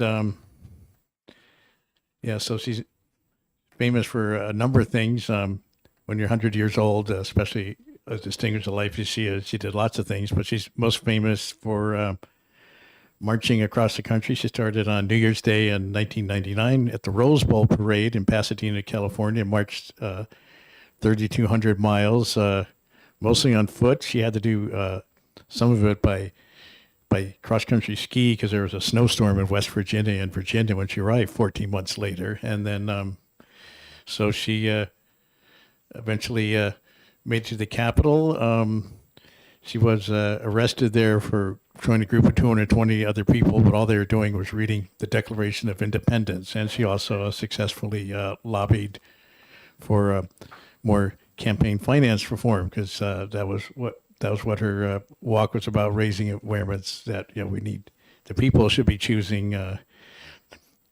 All the people should be choosing our elected leaders, not just those with the most money, not just the corporations. And then on January 6, 2023, I happened to attend a Zoom Remembrance Vigil, which was about all the events that followed the election of 2020. And we all remember those and have different opinions about them, but it was a pretty frightening and hopeful time. And that became a nationwide webinar. And first they had so that was at 8:30 p.m. on that Friday night, which 5:30 p.m. the West Coast is around when the sun sets. But anyway, after a speech by the nationwide president of the League of Women Voters, whose name I have here, Virginia Cassay Solomon, then one of the local chapters, this was in Alameda County, which is, as most of you probably know, the east side of San Francisco Bay, the East Bay area. And she spent most of her time, about 5-minute remarks, talking about how she was inspired by a woman from New Hampshire, Doris Grandy D. Haddock. So she's not just a legend here in New Hampshire, but a legend nationwide and even worldwide. So that's another reason to remember her. So her presence is strong, not just in California or New Hampshire. So she's very much alive in our memories, and the passage of this bill will keep her memory alive. And my written testimony does close with some remarks she made. I don't know whether you want me to read them now or do you want me? No, thank you.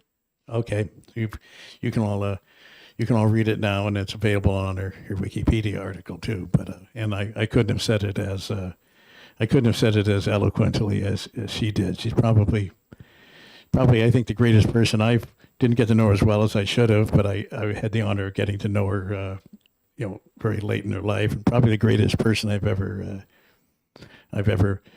met, greater even than President Obama or the jazz trumpeter Dizzy Gillespie. So I think, and it's also proves a lot just what just an ordinary citizen can do. She was just an ordinary, she wasn't just a granny. She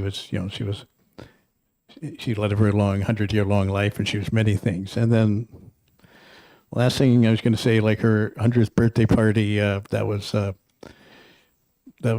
she was about 9 years old when women got the right to vote. So she's born in 1910, and that was passed in 1919. And she wasn't just a simple granny from Dublin. She was a very canny showwoman, very talented entrepreneur, very, very good politician. So she made sure that she was introduced by a young woman, I believe from her community, but somewhere around, who was about 9 years old, the same age she was. The same way she was when we passed the women's right to vote. And that kind of reminded me of how short life was, how recent historical events happened. We take the women's right to vote for granted, and lots of other rights, but just within Granny D's lifetime, which is longer than most people, but still not really a long time in the larger schemes of things. Women did not have the right to vote, and there are all kinds of other rights that were taken for granted today, which people didn't have back then, or even long into her lifetime. So I urge you to add this to the long list of other things which the governor proclaims every year. I think it's probably the most important of all those 20 proclamations. So with that, I close my testimony, and of course, I'd be happy to take any questions, should anyone have any. Thank you. Let's see, are there any questions? No, I believe you've been so eloquent that you've answered all our questions. Yeah. Oh, well, I hope so. I'm surprised to hear that, but you never know. Anything can happen. Thanks a lot. Okay, thank you, Representative. Olivia Zink.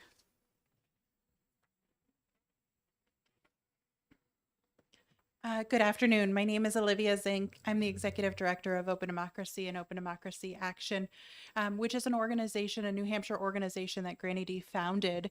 And I brought with me some materials, some of the books that have been written about Granny D, but I also just wanted to sort of speak to a couple of things. One, this is a really important issue to just not only honor the woman, her 100 years of life.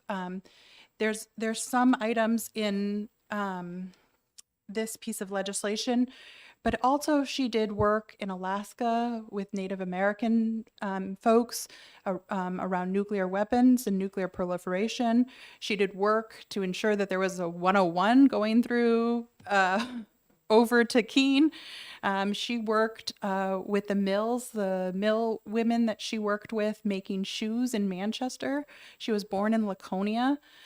So she was a remarkable woman for her 100 years.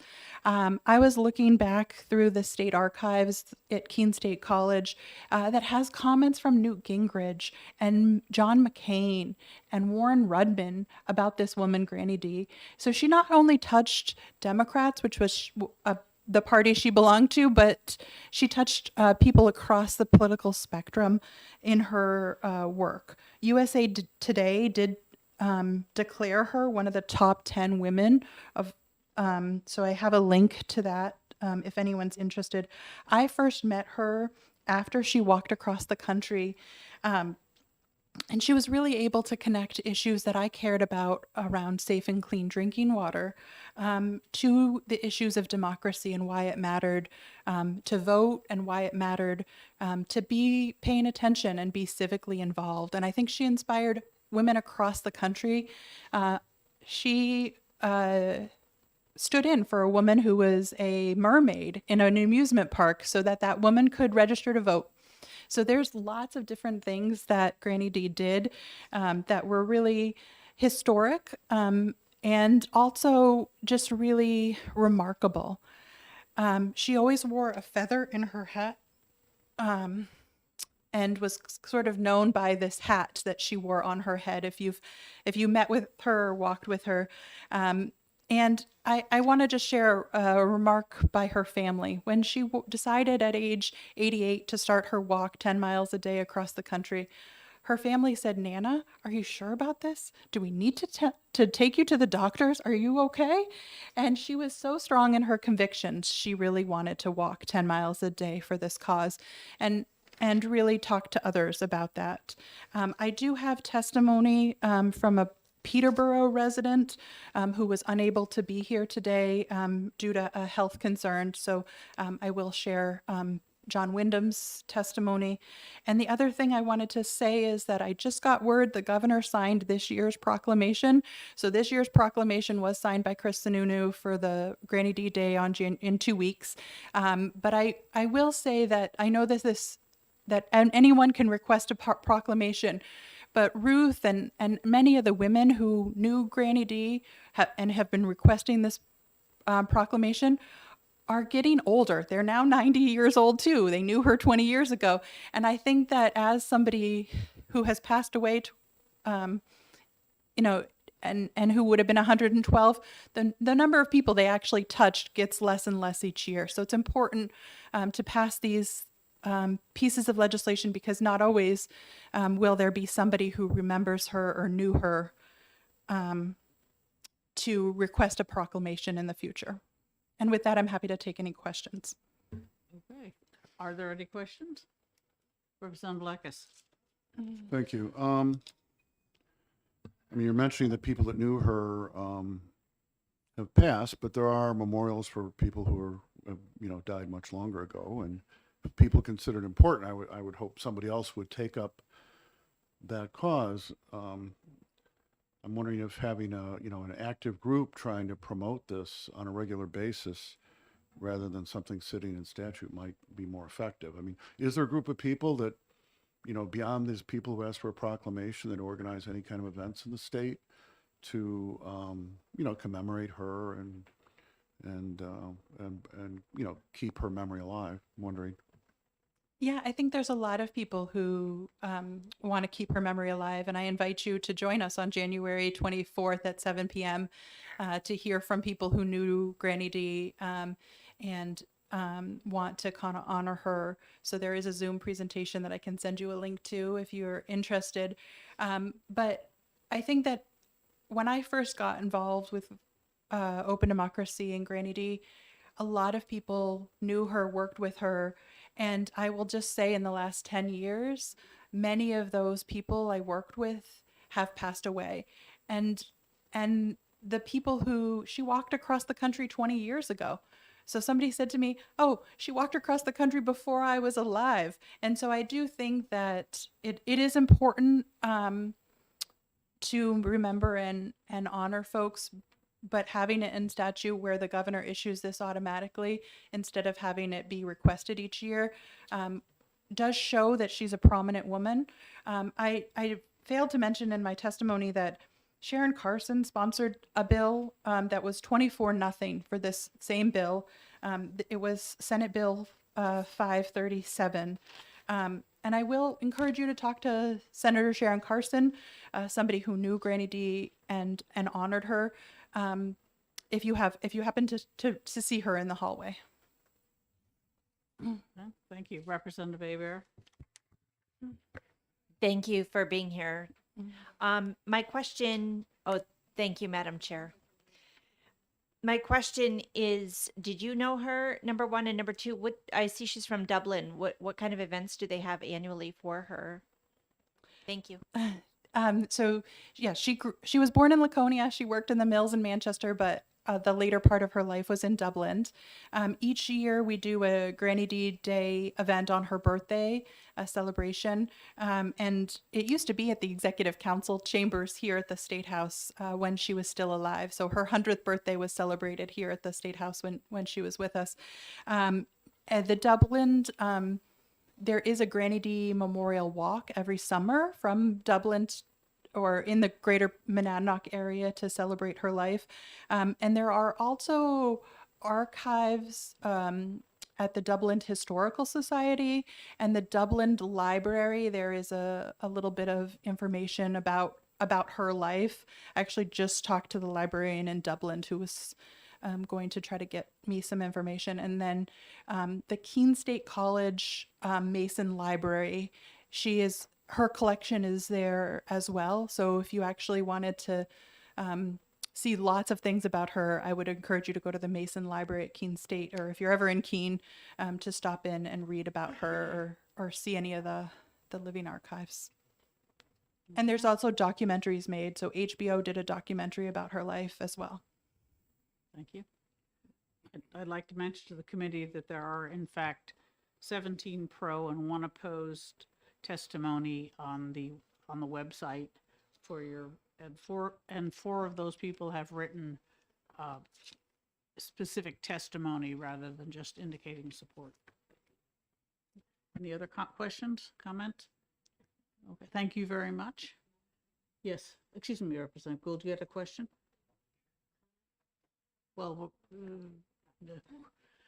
okay, thank you, Ms. Zink. Is there anyone else who wishes to testify on House Bill 140? All right, seeing none, I'll close the public hearing. And without objection, we can go into executive session. Representative Broda, you have a motion?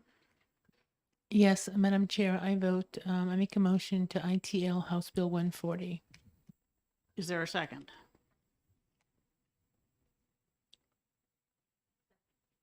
Okay, Representative Abear seconds, okay?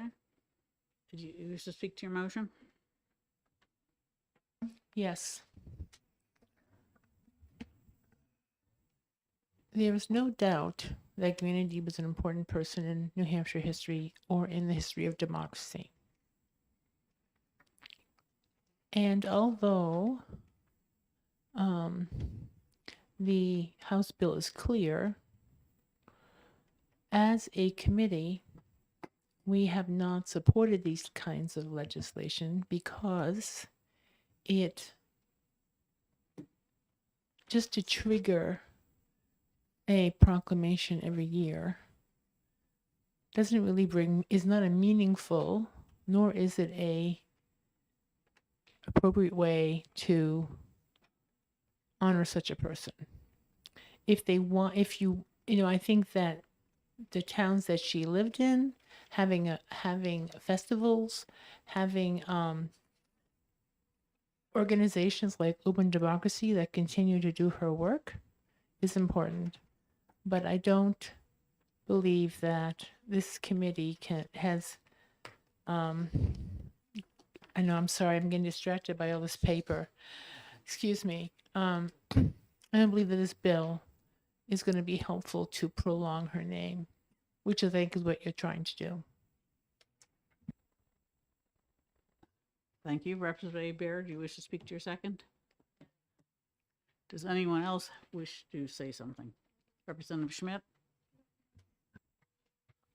Thank you, Madam Chair. Well, I'm sure I'm not the only one on the committee, but I'm one of the members of the committee, certainly, who did know Granny D and interacted with her a number of times over the years of her most public mission, if you will. And I heard her speak.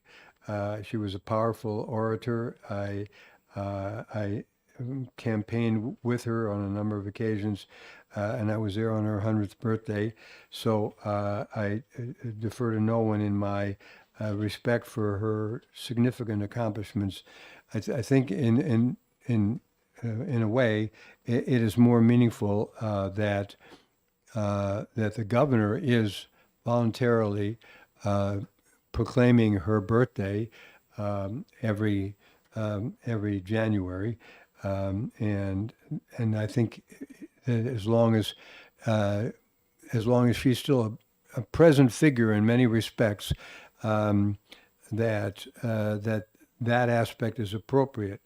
And there are countless people in this state, as well as hundreds of thousands in this country, who have had lives of fame and accomplishment, and the history books record them to various degrees.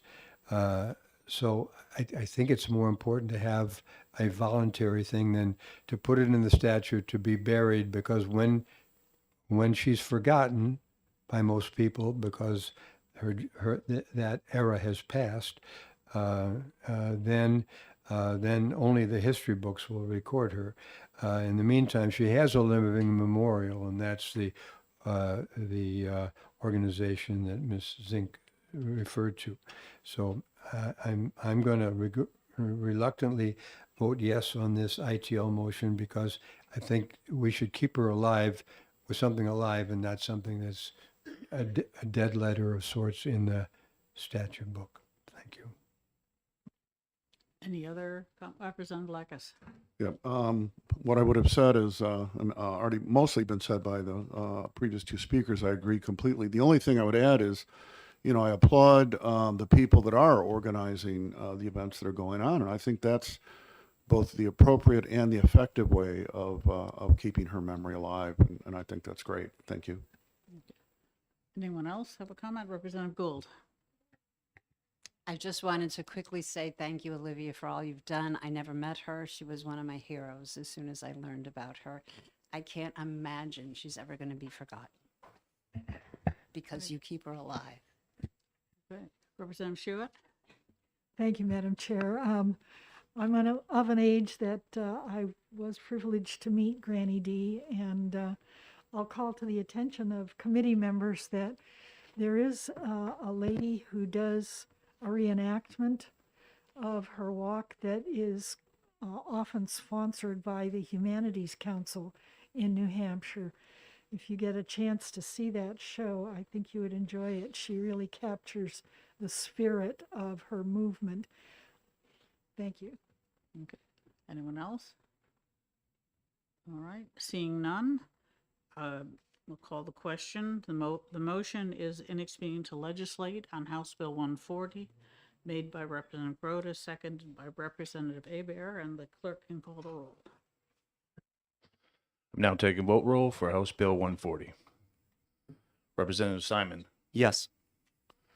Representative Lekis. Yes. Representative Bailey. Yes. Representative Santo Nastasso. Yes. Representative True. Yes. Representative Hebert. Yes. Representative Gerhard. Yes. Representative Stairway. Yes. Representative Groda. Yes. Representative Schmidt. Yes. Representative Goley.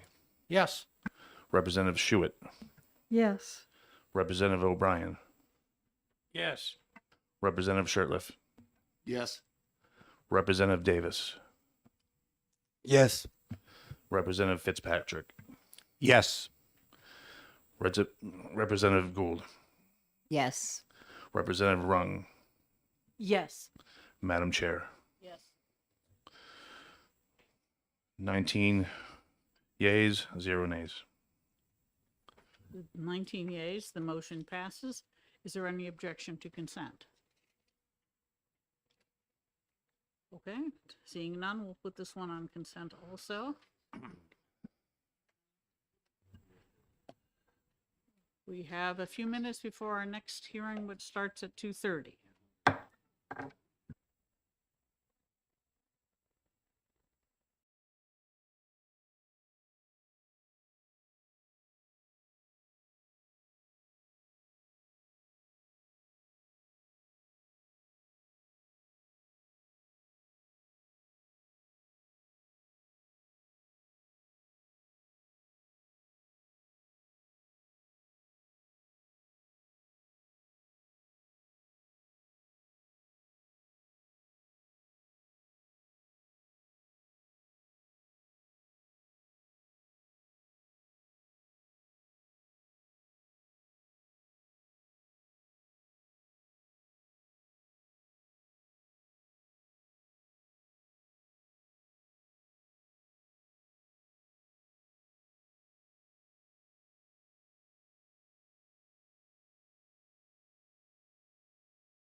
Okay. Welcome back to EDNA. We're here on public hearing on House Bill 180. And I call the prime sponsor, Representative Horrigan.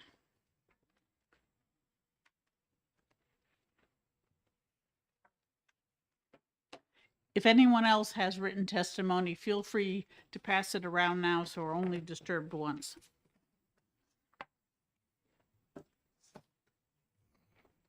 Thank you very much, Madam Chair. So I continue to be, and I don't think I said this at the first time, Representative Timothy Horrigan. I represent Stratford County District 10, which is the towns of Durham. Durham is also, although this is a tradition that fell by the wayside a few years ago, the home of the Leif Erikson Day celebration, which is always on the Sunday before, which I guess the second Monday in October, which is currently official. And the reason they picked that day was because they have no idea what day Leif Erikson arrived in Greenland, but they know it was before Columbus, so that was why they picked that Sunday. But anyway, this is a pretty simple bill. The issues behind it are complicated. It changes the name of the existing mid-October holiday held on the second Monday in October from Columbus Day to Indigenous Peoples Day. And this Monday has been celebrated unofficially and even officially in many communities and school districts as Indigenous Peoples Day for a number of years. In fact, I think it's become a more significant celebration than Columbus Day and will continue to be a highlight of the yearless calendar and what happens this year to HB 180. And I certainly hope you'll pass it as is. I think the time has come for it. And speaking just for myself, that's my goal, to rename the mid-October holidays. I'm not, I want to continue having a holiday on the second Monday in October, and I want to be officially named after the native peoples of North America.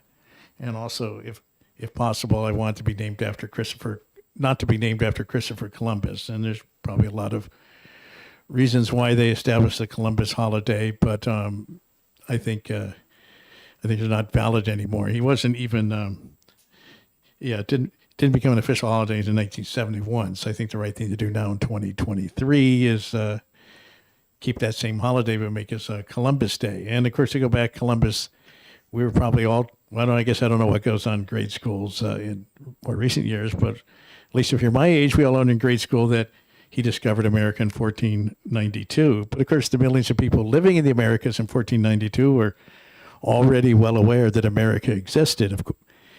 And Columbus himself was not the first European to travel to North America. And actually, it turns out he wasn't even really surprised to find land where he found it. So he had a pretty accurate idea of how wide the Atlantic Ocean was. He had a pretty good idea that land would be where he found it. And that was for various reasons, including the fact that many Europeans had been there before. And he's presumably been talking, for example, the Portuguese fishermen who were fishing off the Grand Banks and so forth. So best known example, I mentioned Leif Erikson. Leif Erikson was one of the first,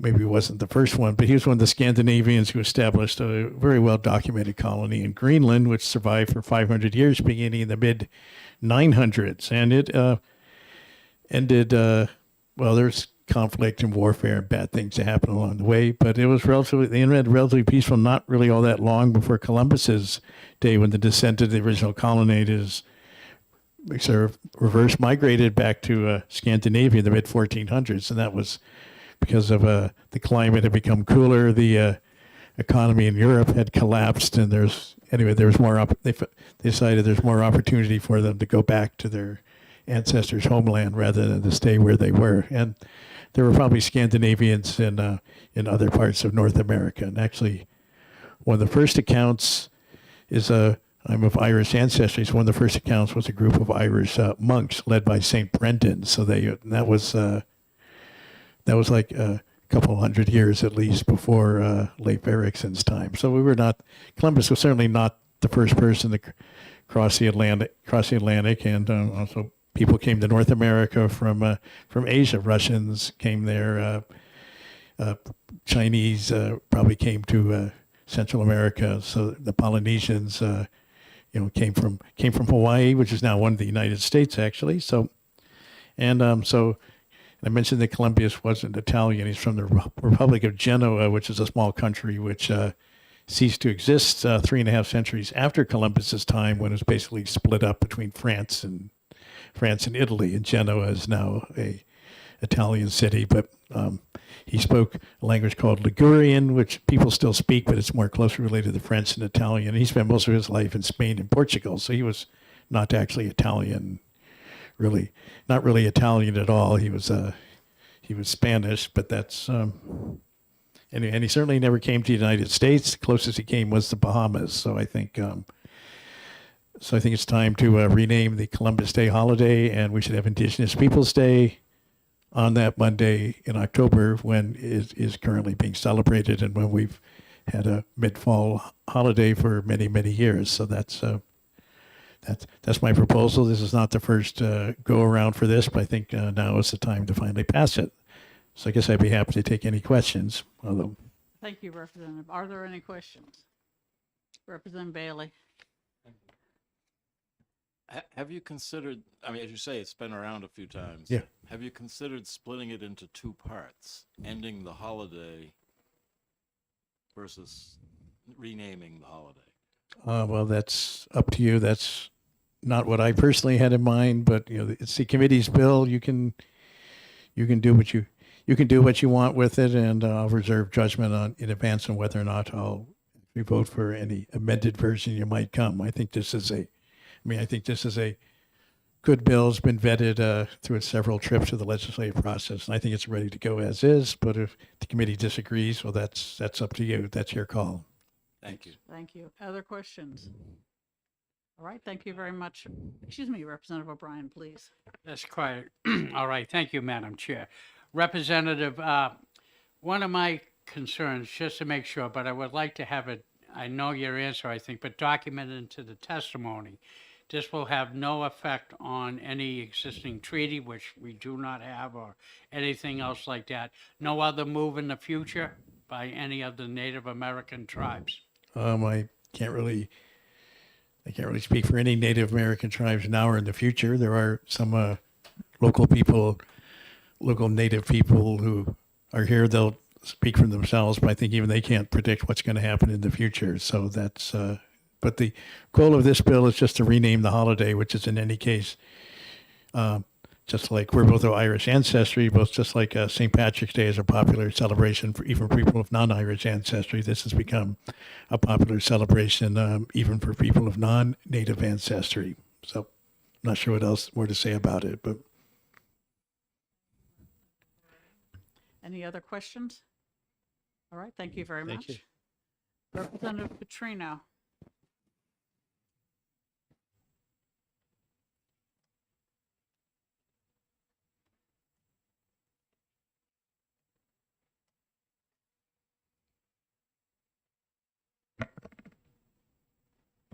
Thank you, Madam Chair and members of the committee. I'm Representative Peter Petrino. I represent Hillsborough 43, the town of Milford. I wasn't planning on testifying today, but after reading a tweet this morning that said, and I quote, representatives saying that they don't support Indigenous Peoples Day because it is damaging to their Italian heritage, that is exactly what white supremacy is all about. That was very unfortunate, and I have reason to believe that it was directed at me. I could not let it go unanswered, so here I am. I think most of you would agree that Massachusetts is one of the most progressive, most liberal states in the country. Yet legislation for Indigenous Peoples Day in Massachusetts has continued to fail. Why? Because the current Speaker of the House and the last two Speakers of the House are Italian American, and they have fiercely defended their heritage. So how is it that Italian American heritage and Columbus Day became associated? At a time when Italians were referred to as dark-skinned whites, who were short, with large noses and greasy, dark, curly hair, papists, garlic eaters, who don't belong in this country and need to go back to where they came from. In fact, it was President Benjamin Harrison who first recognized Columbus Day in 1892 as a way to show support for Italian immigrants after a mass lynching of Italians in New Orleans the year before. Now, of course, times have changed, and many no longer recognize Columbus as the hero he once was proclaimed. And you will hear testimony that Columbus was Italian. He wasn't Italian. He discovered America. He didn't discover America. All of that is immaterial to me. Let me make it perfectly clear that I do not care if we remove the name Columbus from the day. What I really care about is not losing the long-standing recognition of Italian Americans on that day. Now, Colorado has continued the tradition of recognizing Italian American by changing the name Columbus Day to Cabrini Day in honor of Mother Frances Xavier Cabrini, an Italian immigrant who became an American citizen, and her life's mission was to work with immigrants. What a tremendous honor and a person to admire, especially as we witness the plight of today's immigrants. Likewise, it is appropriate that we honor Native Americans. We already have days of recognition in November and in August, and I'd be happy to see those days codified as holidays. Now, since I've been here in the House, we legislators have been greeted with bagpipes on St. Patrick's Day, beautiful native dancing, and again bagpipes on Scottish Tartan Day. Cinco de Mayo was acknowledged during unanimous consent. We have heard speeches delivered in French, Spanish, Polish. I and other Italian Americans are no less proud of our heritage. We should not be divisive and pit one ethnic group against another. There is no hope for humanity if we do not recognize, support, and celebrate our common humanity. Thank you very much for listening to my testimony, and I'd be happy to take any questions. Thank you very much, Representative. Representative O'Brien. Thank you, Madam Chair. Representative, thanks for taking my question. I'm going to go back into your Italian-American lineage here. But have you ever heard of the term Sacco and Vanzetti? And if you have not, that's fair. But I do urge members of the committee to look up that particular Massachusetts case. It may have some additional information to them on it. But I wonder if you ever heard of those two gentlemen. Yes, I have. I was born and raised in the north end of Boston, Boston's Little Italy. I still have family that lives down there. I'm very proud of my heritage.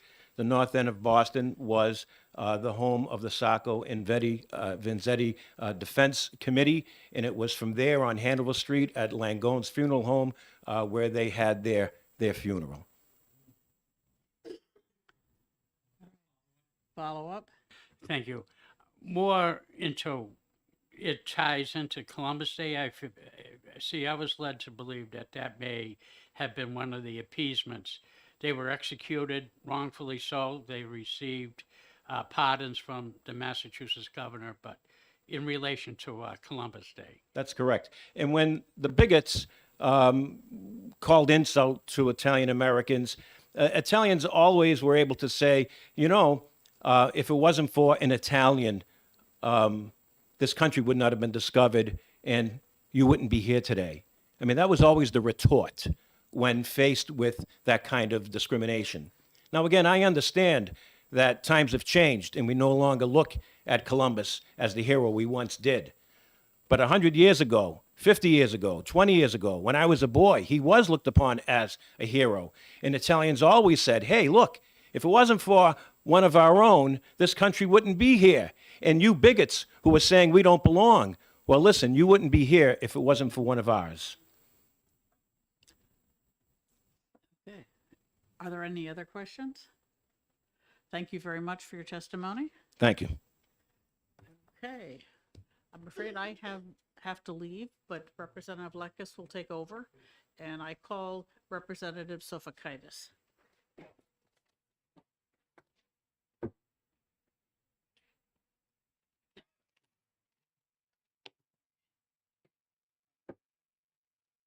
Good afternoon.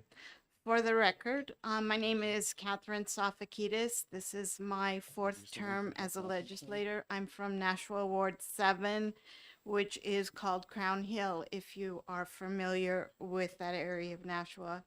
I am here today to talk in support of House Bill 180, which is probably no surprise to anybody here.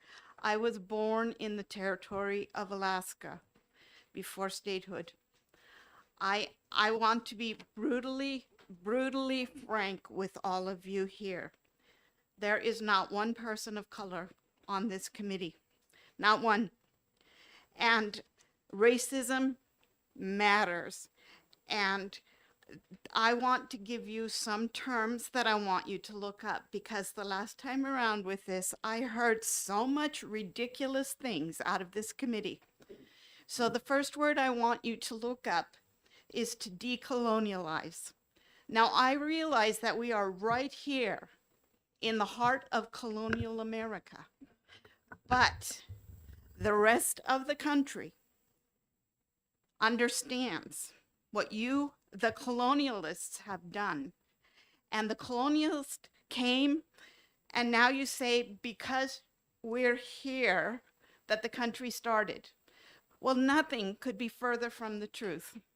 The people were already here. They were here. They were living wonderful lives. And why don't you see Indians here? Indians. Because Columbus thought he found Indians, because he found a way to the Silk Road. He didn't. They're not Indians. They're Native Americans. And my oldest brother, who's adopted, is a Tlingit Indian. I grew up among indigenous people in Alaska, and furthermore in Guam, where my father was the United States Attorney for President Nixon. I grew up a white minority, and I'm totally comfortable with it. So I married a Greek when I was 20, the most ethnic Greek you could ever imagine. And he wasn't an American citizen until after we were married. But there's got to be a way for all of this ethnic people to understand that the humanity of the world demands that reconciliation with our history needs to happen.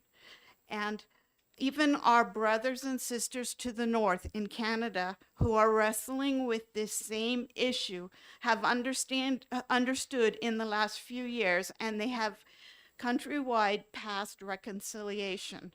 Now, why? I heard questions about why does it have to be a state law? Because people come to the State House for remedy. For remedy. They come, our constituents come here for remedy from the government. The government did genocide. I want you to look up the residential school program.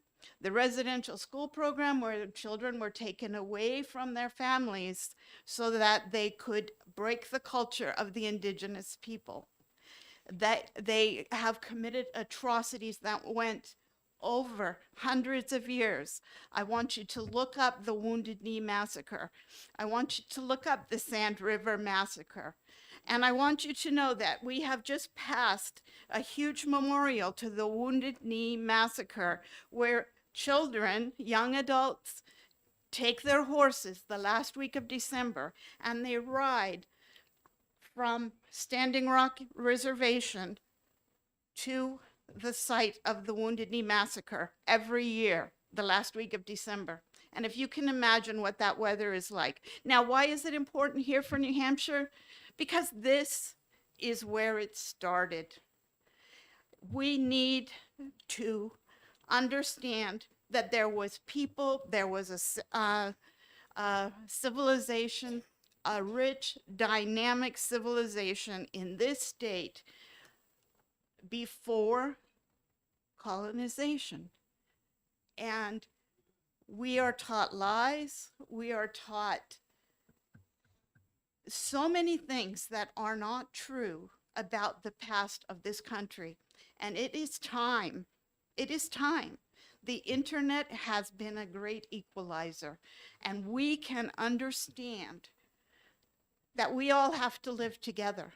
And part of that living together is to reconcile and to understand. And we cannot do that without legislation. And so I am not saying anything about any ethnic group. I'm about as ethnic Greek as you can be. So I love ethnicity. I love it. But that ethnicity also includes our indigenous people. Thank you. Thank you. Any questions for the speaker? Representative O'Brien. Thank you, Mr. Chair. Representative, coming from where I do, in the great city of Nashua, Nashua did, by the vote of the Board of Aldermen, did change the name to both Columbus Day and Indigenous People Day. Am I correct in that Yes. thought? Thank you. Any other questions? See none? Thank you. Thank you. Okay. I'd like to call, if I'm reading the name correctly, Fawn Gaudet. And if I got that wrong reading this, please correct me. Hi. Hello, everyone. My name is Fawn Gaudet. Thank you for having me. My name is Fawn Gaudet, and I live in New Hampshire. I am a descendant. I'm a proud descendant of the Blackfeet Nation that's in Montana. I am someone that has grown up in New Hampshire, but also has lived on a reservation. It wasn't mine. We didn't have a dormitory there when I wanted to go to college, so I found one on the Navajo res. So while being a descendant of the Blackfeet Nation and mixed tribes, I also am very clearly mixed. So I also got the experience, like Catherine, of being the minority amongst many full-blood natives, and it was a wonderful experience. And in my family, I'm also have being a bit more mixed that experience. So I've been able to relate and live through many things and have that experience with my family and people on many reservations. I have family on many reservations, different tribes. So I can speak to what the effect of white supremacy can be in many avenues, having experienced, different aspects of it. Why I feel like I'm requesting Columbus Day to be changed to Indigenous peoples in New Hampshire because of the strong pride in my ancestry. When I grew up here as a child, I was keenly aware of the injustices committed to Native Americans. And then having lived on a reservation and through my family, absolutely aware of racism, hardships. I have family members that were in residential schools. I have family members that have lived in reservations. I've lived on a reservation, and some people don't even have running water, still electricity, and that is a way of life for people. But there's many people still have overcome these hardships to thrive. But this is what's important. I am keenly aware of the injustices committed against Native Americans, this being our nation first. This nation was already inhabited with Indigenous peoples, and we are still here. This land, this right here is Native land. I'm not saying was, as it still is, because we never succeeded this land at all. This was overcome. So before Columbus era, there were millions of indigenous peoples in North America, Central America, and South America. The Wabanaki, known as the people of the dawn, lived in New Hampshire long before the colonists arrived. Indigenous peoples here thrived in harmony with Gadakana, which means world for Wabanaki. Their culture was rich with tradition, honor, and respect for the people, land, and wildlife. I want to say that the Kawasak Band of the Pennacook Abenaki are the local people in this area who also support the change and have worked for years to help make this happen. For me, Columbus Day is not a day of joy. It is a day of mourning. And I should say nationally to Indigenous peoples, it is a day of mourning. During this period, terrorism occurred to Indigenous peoples. They were massacred, raped, enslaved, tortured, and genocide occurred. Now, I've read many things that said up to 124 million Indigenous peoples were here before this era occurred. I've also read it's down to 120 million. But after that period, when all this occurred, it went down to as low as 6 million Indigenous peoples. So there are some tribes that they're not even sure exist now. That is horrific. Changing this holiday to Indigenous Peoples Day offers honor and respect to our people.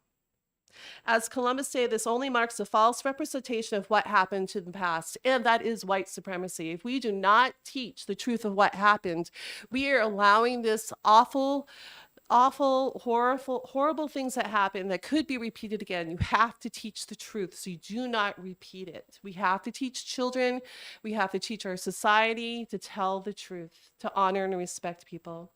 By changing the name to Indigenous Peoples Day, you will offer truth. It is a chance for New Hampshire residents, Indigenous and non-Indigenous, to honor those who came before them and respect the Indigenous peoples here to survive, to carry on the rich Native traditions for our future 7 generations. Please pass HB 180, renaming Columbus Day Indigenous Peoples Day in New Hampshire. I also want to say that this is a national movement that has gotten over 130 towns and 12 states are already celebrating Indigenous Peoples Day. In New Hampshire, we believe we have 20, I have to get the count, it might be 22 towns. Yep, 22 towns and municipalities that celebrate it. We just recently got Plymouth. It's moving forward. Schools are adopting it, colleges are adopting it. So I really hope that this is the time that we can make this happen in New Hampshire. And I'm happy to take any questions. Thank you. Any questions for the speaker?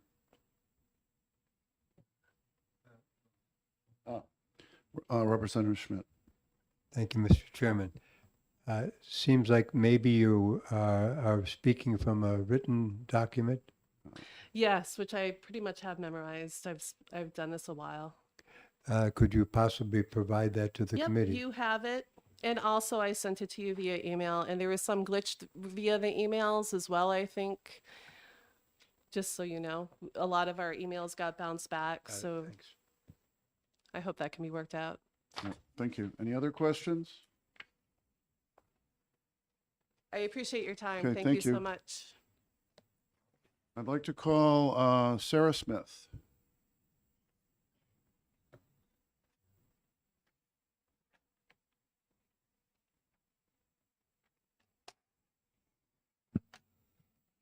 Good afternoon. Thank you. My name is Sarah Smith. Thank you for taking my testimony. I live here nearby in Suncook, which is on unceded territory of the Abenaki people. And I'm here to speak about how I don't believe that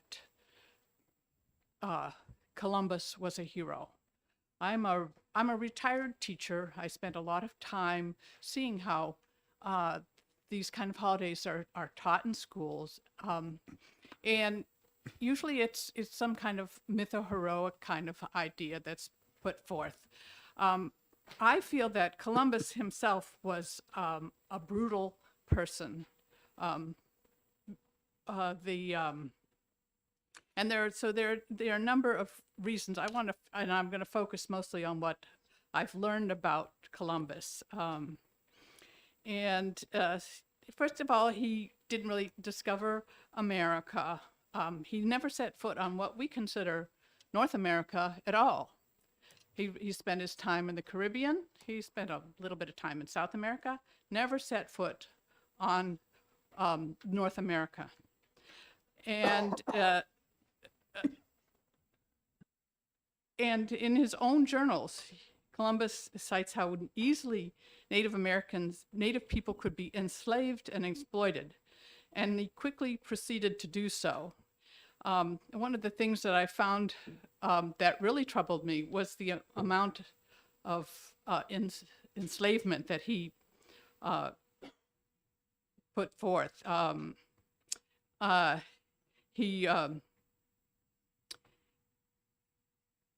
I'll start with some of the brutality that he's known for. But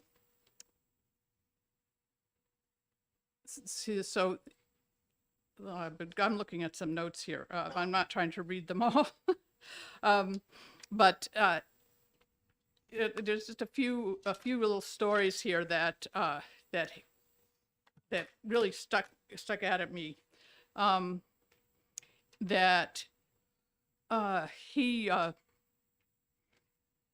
one point on St. Croix, Combs' friend, according to his own count, kept an indigenous woman he captured, whom Columbus, quote, gave to him, then brutally raped her. Another instance of his brutality, the punishment for an indigenous person who was age 14 or older, failing to pay a hawk's bell or casabela worth of gold dust every 6 months, was cutting off the hands of those without tokens, often leading them to bleed to death. So this, and there's numerous stories of his dismemberment practices, which apparently was one of the things that he thought was a way to control the population. And it's interesting because the doctrine of discovery was put forth to allow the enslavement of non-Christians. And so he had an economic interest in enslavement of these natives that he met. And so he was not eager to baptize them. So he not only was not really doing the purpose of Christianizing the lands, but he was actually avoiding that. And at one point, he was recalled as governor by Queen Isabella and King Ferdinand because of the brutality of his regime. They're not particularly nice people themselves, yet here they are calling this person too brutal to govern. So there's a really interesting example of the enslavement that he did. One point he rounded up about 1,500 of the Arawaks, who are the native people, and about 500 of the strongest were shipped to Spain as slaves, and about 200 of those who died en route. So there was a constant death as well as enslavement in his. And at one point, he was reported that he punished a man found guilty of stealing corn by having his ears and nose cut off and then selling them. If I can interrupt for a moment, are you reading your testimony, which you provided to us? I'm sorry? Are you reading the testimony that you provided to us? If so, if you could just summarize. I'm summarizing it. I am summarizing it. I just noticed you indicated you were going to I don't want to give you some examples. This is a lot more involved here. So I just wanted to point out that I'll summarize it this way: that he was a brutal man who was not a hero, and as a teacher, I can't imagine teaching the truth about him. So this is the part that troubles me. There's no heroic part of this story that can be taught to kids. And so he should be relegated to the minor part of history that he really played. And I'll yield to the Indigenous people here to explain why Indigenous People Day is much greater use of our educational time. Thank you. Does anyone have, I don't know if you'll take questions. Does anyone have any questions? Seeing none, thank you. Is she Oh. going to provide the written? Have you provided that? You've passed around the written testimony, yes? Would you like to see my notes? It's not my testimony. Okay, thank you. No. Okay, I'm gonna have a problem reading this. It's Sebastian Twent? I can't read what was that? Fuentes, okay. Yep, sorry. Thank you, Mr. Chairman, and thank you, members of the committee, for allowing me to speak to you today. Indigenous People Day and its recognition will help correct a whitewashed notion that Christopher Columbus was Italian. Let's be honest, the Republic of Italy was informed then. He traveled the seas from the Republic of Genoa. So I'm here to recognize the contributions of indigenous people to this nation, but also to speak about the need to recognize the existence of indigenous peoples all around the Americas. 54 million people live currently to this day in North, Central, and South America. It's unfortunate that Representative Petrino left because I was the one that made that tweet this morning, and definitely wasn't directed to him.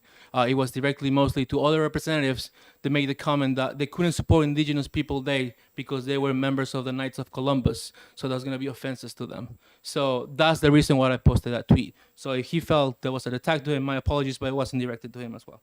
So, I was born and raised in Lima, Peru. Peru, as you know, is a country in South America, neighboring the Andes Mountains, beautiful mountains, where we have about 5.9 million indigenous people living in that country right now. How do I know the struggles of the indigenous community? Because of my ancestors. And how I know this, my parents, my dad is a third generation descendant of a shaman community up in the north part of Peru, in Cajamarca. How I know this, I didn't pay $49.99 for an Ancestry.com DNA kit. I actually learned this from the tales and histories that my family has passed to us through generations and generations. So that's what I know it. They were a people's healer. He was the community doctor. So as I sit in front of you today to advocate to recognize the existence and the importance of the legacy, not just only of the Abenakis, Cherokees, Lenapes, Iroquois, Choctaws, and Apache, and many more indigenous communities in the U.S., I'm also here to ask you to please recognize that this is also an issue that crosses borders that were created by after the fact, because the indigenous communities didn't have any borders. Indigenous people were all around the Americas. Taínos of Puerto Rico, Mayans of Guatemala, Urabas of Colombia, Aymaras, Quechuas, Matzes, Shipibos, Huancas, Cañaris, Nahuatls, and Guaranis, all down in South America as well, and Central America. And there's other 1,500 other communities, indigenous communities, that thrive, but I don't have the time to mention all of them. But I have the urgency to recognize them. Indigenous people want to celebrate and remember their existence. I have a little bit of trouble understanding what is the Italian community trying to celebrate. So if you allow me today, I want to just kind of share some thoughts with you in my own indigenous language of my community. Hampui Apukuna, Hampui Pachamama, Kalpata Koikuiwaku, Samichai Koikuita, Koikuiwaku, Munaikita Kicharawaika. What that means is the strength of the mountains be to you all, the strength of the earth be with you all, healings to your hearts, blessings to you and your loved ones, and one love for all. Thank you. Any questions for the speaker? Okay, thank you. Thank you so much. Okay, I'd like to call Sarah Robinson.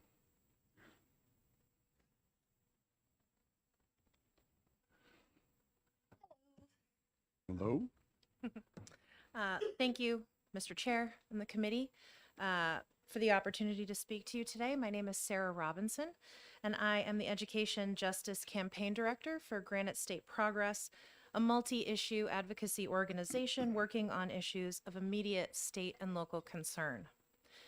Indigenous Peoples Day is already becoming the norm for our state. The municipality that we are currently sitting in acknowledges Indigenous Peoples Day, a decision that followed a long line of other communities that had already made this switch to honoring the people who lived on this land for centuries before colonization took place. Sending HB 180 to the full legislature with a recommendation of ought to pass would be a step in the right direction for New Hampshire, a state that values its rich history as well as the people who call this unique state home. This is not an attempt to erase, pardon me, I lost my spot.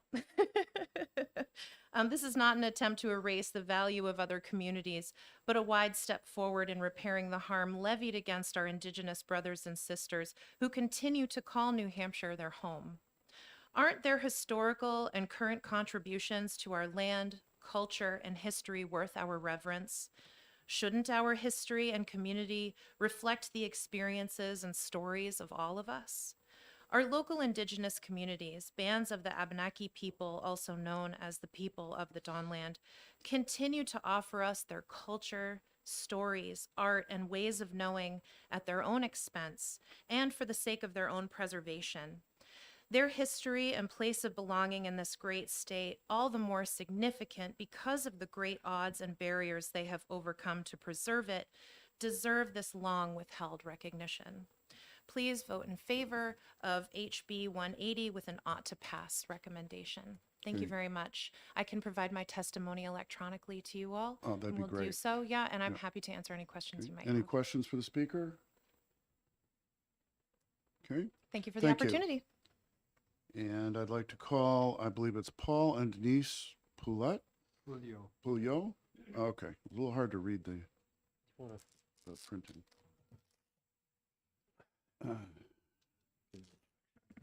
Apologize for butchering names. I'm both trying to read printing and then and get it pronounced correctly. So No worries. yeah.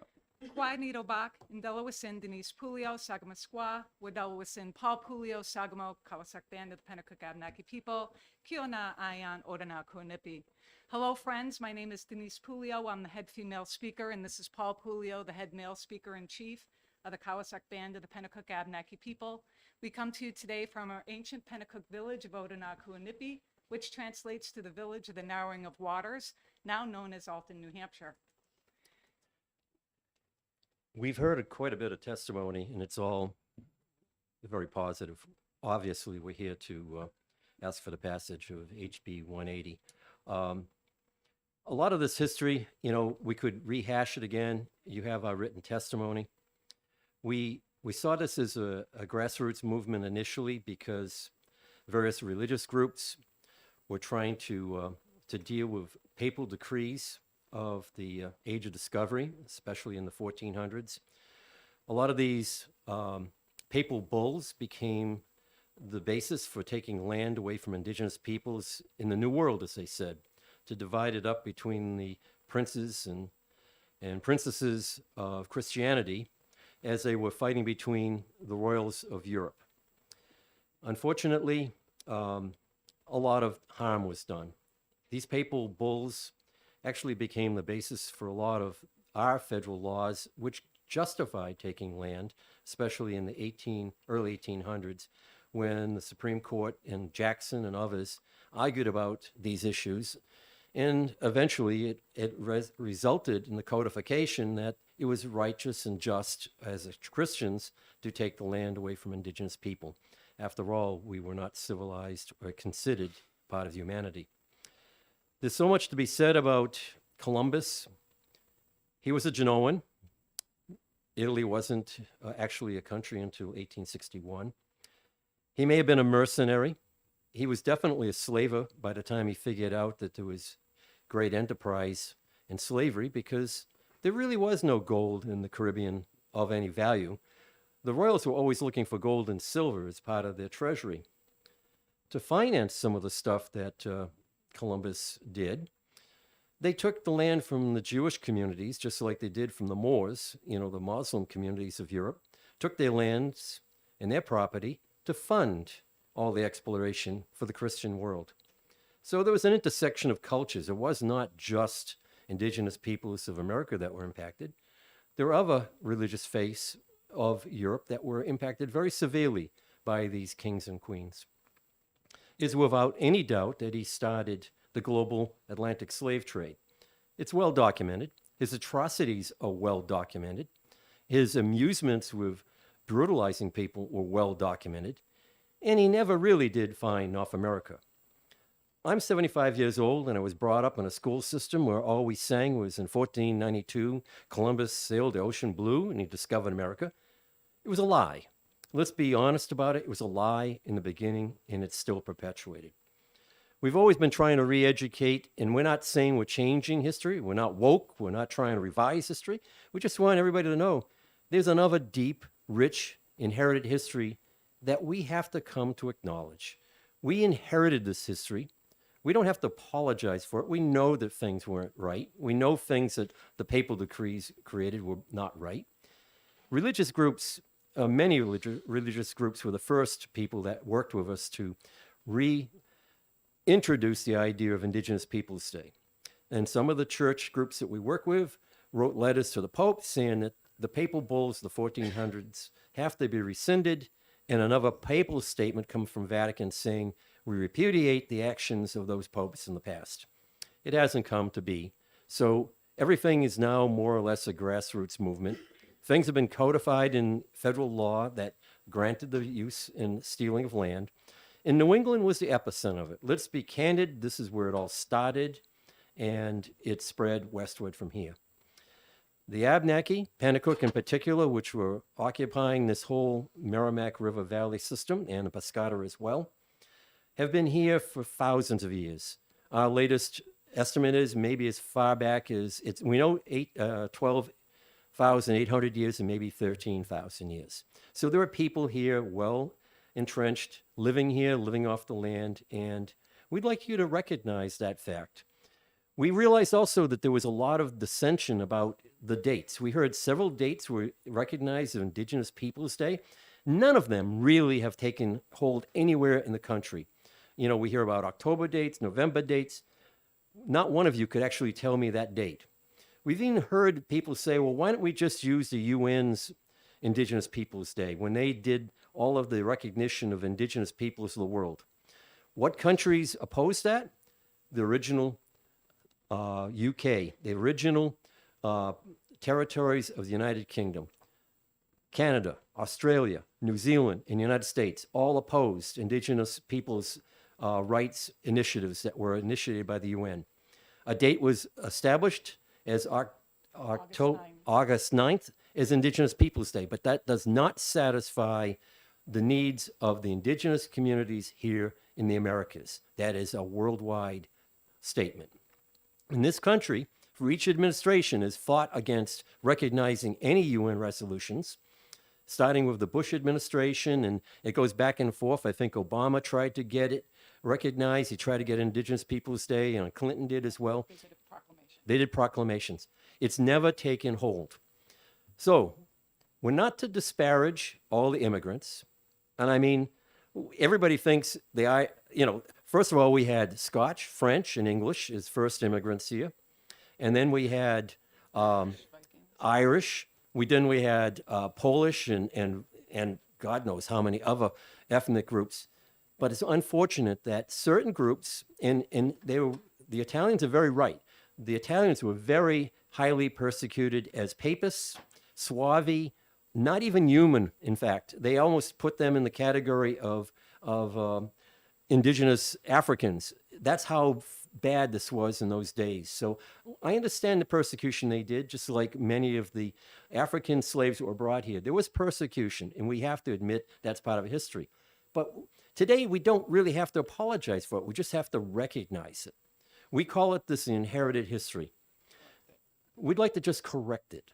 It's in one easy way, without getting into the fiscal responsibilities of a new holiday. Columbus Day is pretty soft history day, if you really think about it. It's very easy to change it without changing budgets of towns or anything else. All you have to do is say Columbus has a historical footnote, but indigenous people were here well before that. We are doing deep research in the Vikings, and you'd be surprised what we're finding in records that show that the Vikings were here not just once way up in Nova Scotia, but in 4 locations along the coast here. What you also don't realize, the fishermen that were here off the coast, Georges Banks, the Gulf of Maine, there were so many fishing ships out here looking for cod. And why was it driven like this? The Vatican was seeking to have more fish for Friday and dried fish. And who capitalized on that? The fishermen from the Iberian Peninsula. There were records that there were so many fishing fleets off the coast well before Columbus. So what did Columbus do? He actually went to Iceland and he talked with the Portuguese fishermen to figure out how to get here. He was not the intrepid explorer. He used other information from fishermen that were already here off the coast from the 10th century on. He was 400, maybe 500 years late on discovering America. People are already getting commerce here, drying cod, bringing it back to Europe because they had already depleted the fishing stocks. You got to read the deep history of this world. It is really fascinating. It is not to be embarrassed. We're not trying to embarrass Italians or disparage them. It's just it's out of place today. Let's get real. There are indigenous people here in the tens of millions all over the place, and it was a very robust society. Can say anything? Any questions? Representative Grote? Thank you. So we've heard this bill several times already, and we don't seem to be making any progress, right? We are. Okay. Just not here in this room. Right. Well, I know. I'm sorry. I'm just talking about this world, okay? Because that's where the bill is. So what do you recommend? What is it that you really want? So we want to change Columbus to Indigenous Peoples Day. That's why we put a bill forward asking for that. We're going to keep coming back and asking for this. I don't care how many times you vote it down. We'll be back next year and we'll be here asking for the same thing. In the meantime, in the short period of time since we've been bringing this bill forward, we've already turned over 24 towns in the state. All right, we've already turned 2 school districts. All right, and possibly 3, but I have to verify that third one. All right, so the change is already coming. And it's just a matter of the people in this room waking up to recognize that the change is already occurring around them. We really believe the grassroots movement will have enough gravity at some point that this legislature will not be able to ignore this Right. any longer. Like it was already said, Concord has already adopted the change. The city in which this legislature is currently being heard in has already made the change. So it's now up to you. Okay. And there's no room for negotiation as far as an amendment or... No.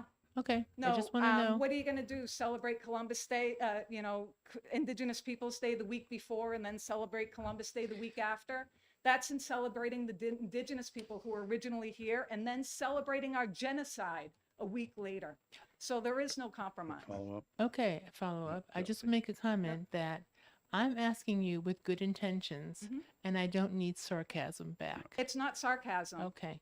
All right. It sounds like it, though. No, it isn't. Okay. The reason why I made that statement is a town here in New Hampshire had made that change. Okay. And that was the response I gave to them when I was asked my opinion about it. Okay, thank you. You're welcome. Any other questions? All right, thank you. And anyone else who didn't sign up but would like to speak on House Bill 180? Thank you very much. All right, seeing none, I close the public hearing on House Bill 180. That's the last thing we have for the day, and we meet back here tomorrow at 10 a.m.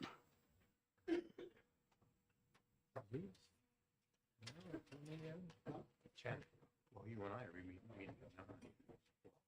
Oh, yeah, well. It's just when you come out of the elevator, okay, you gotta turn left because it's walls and so forth.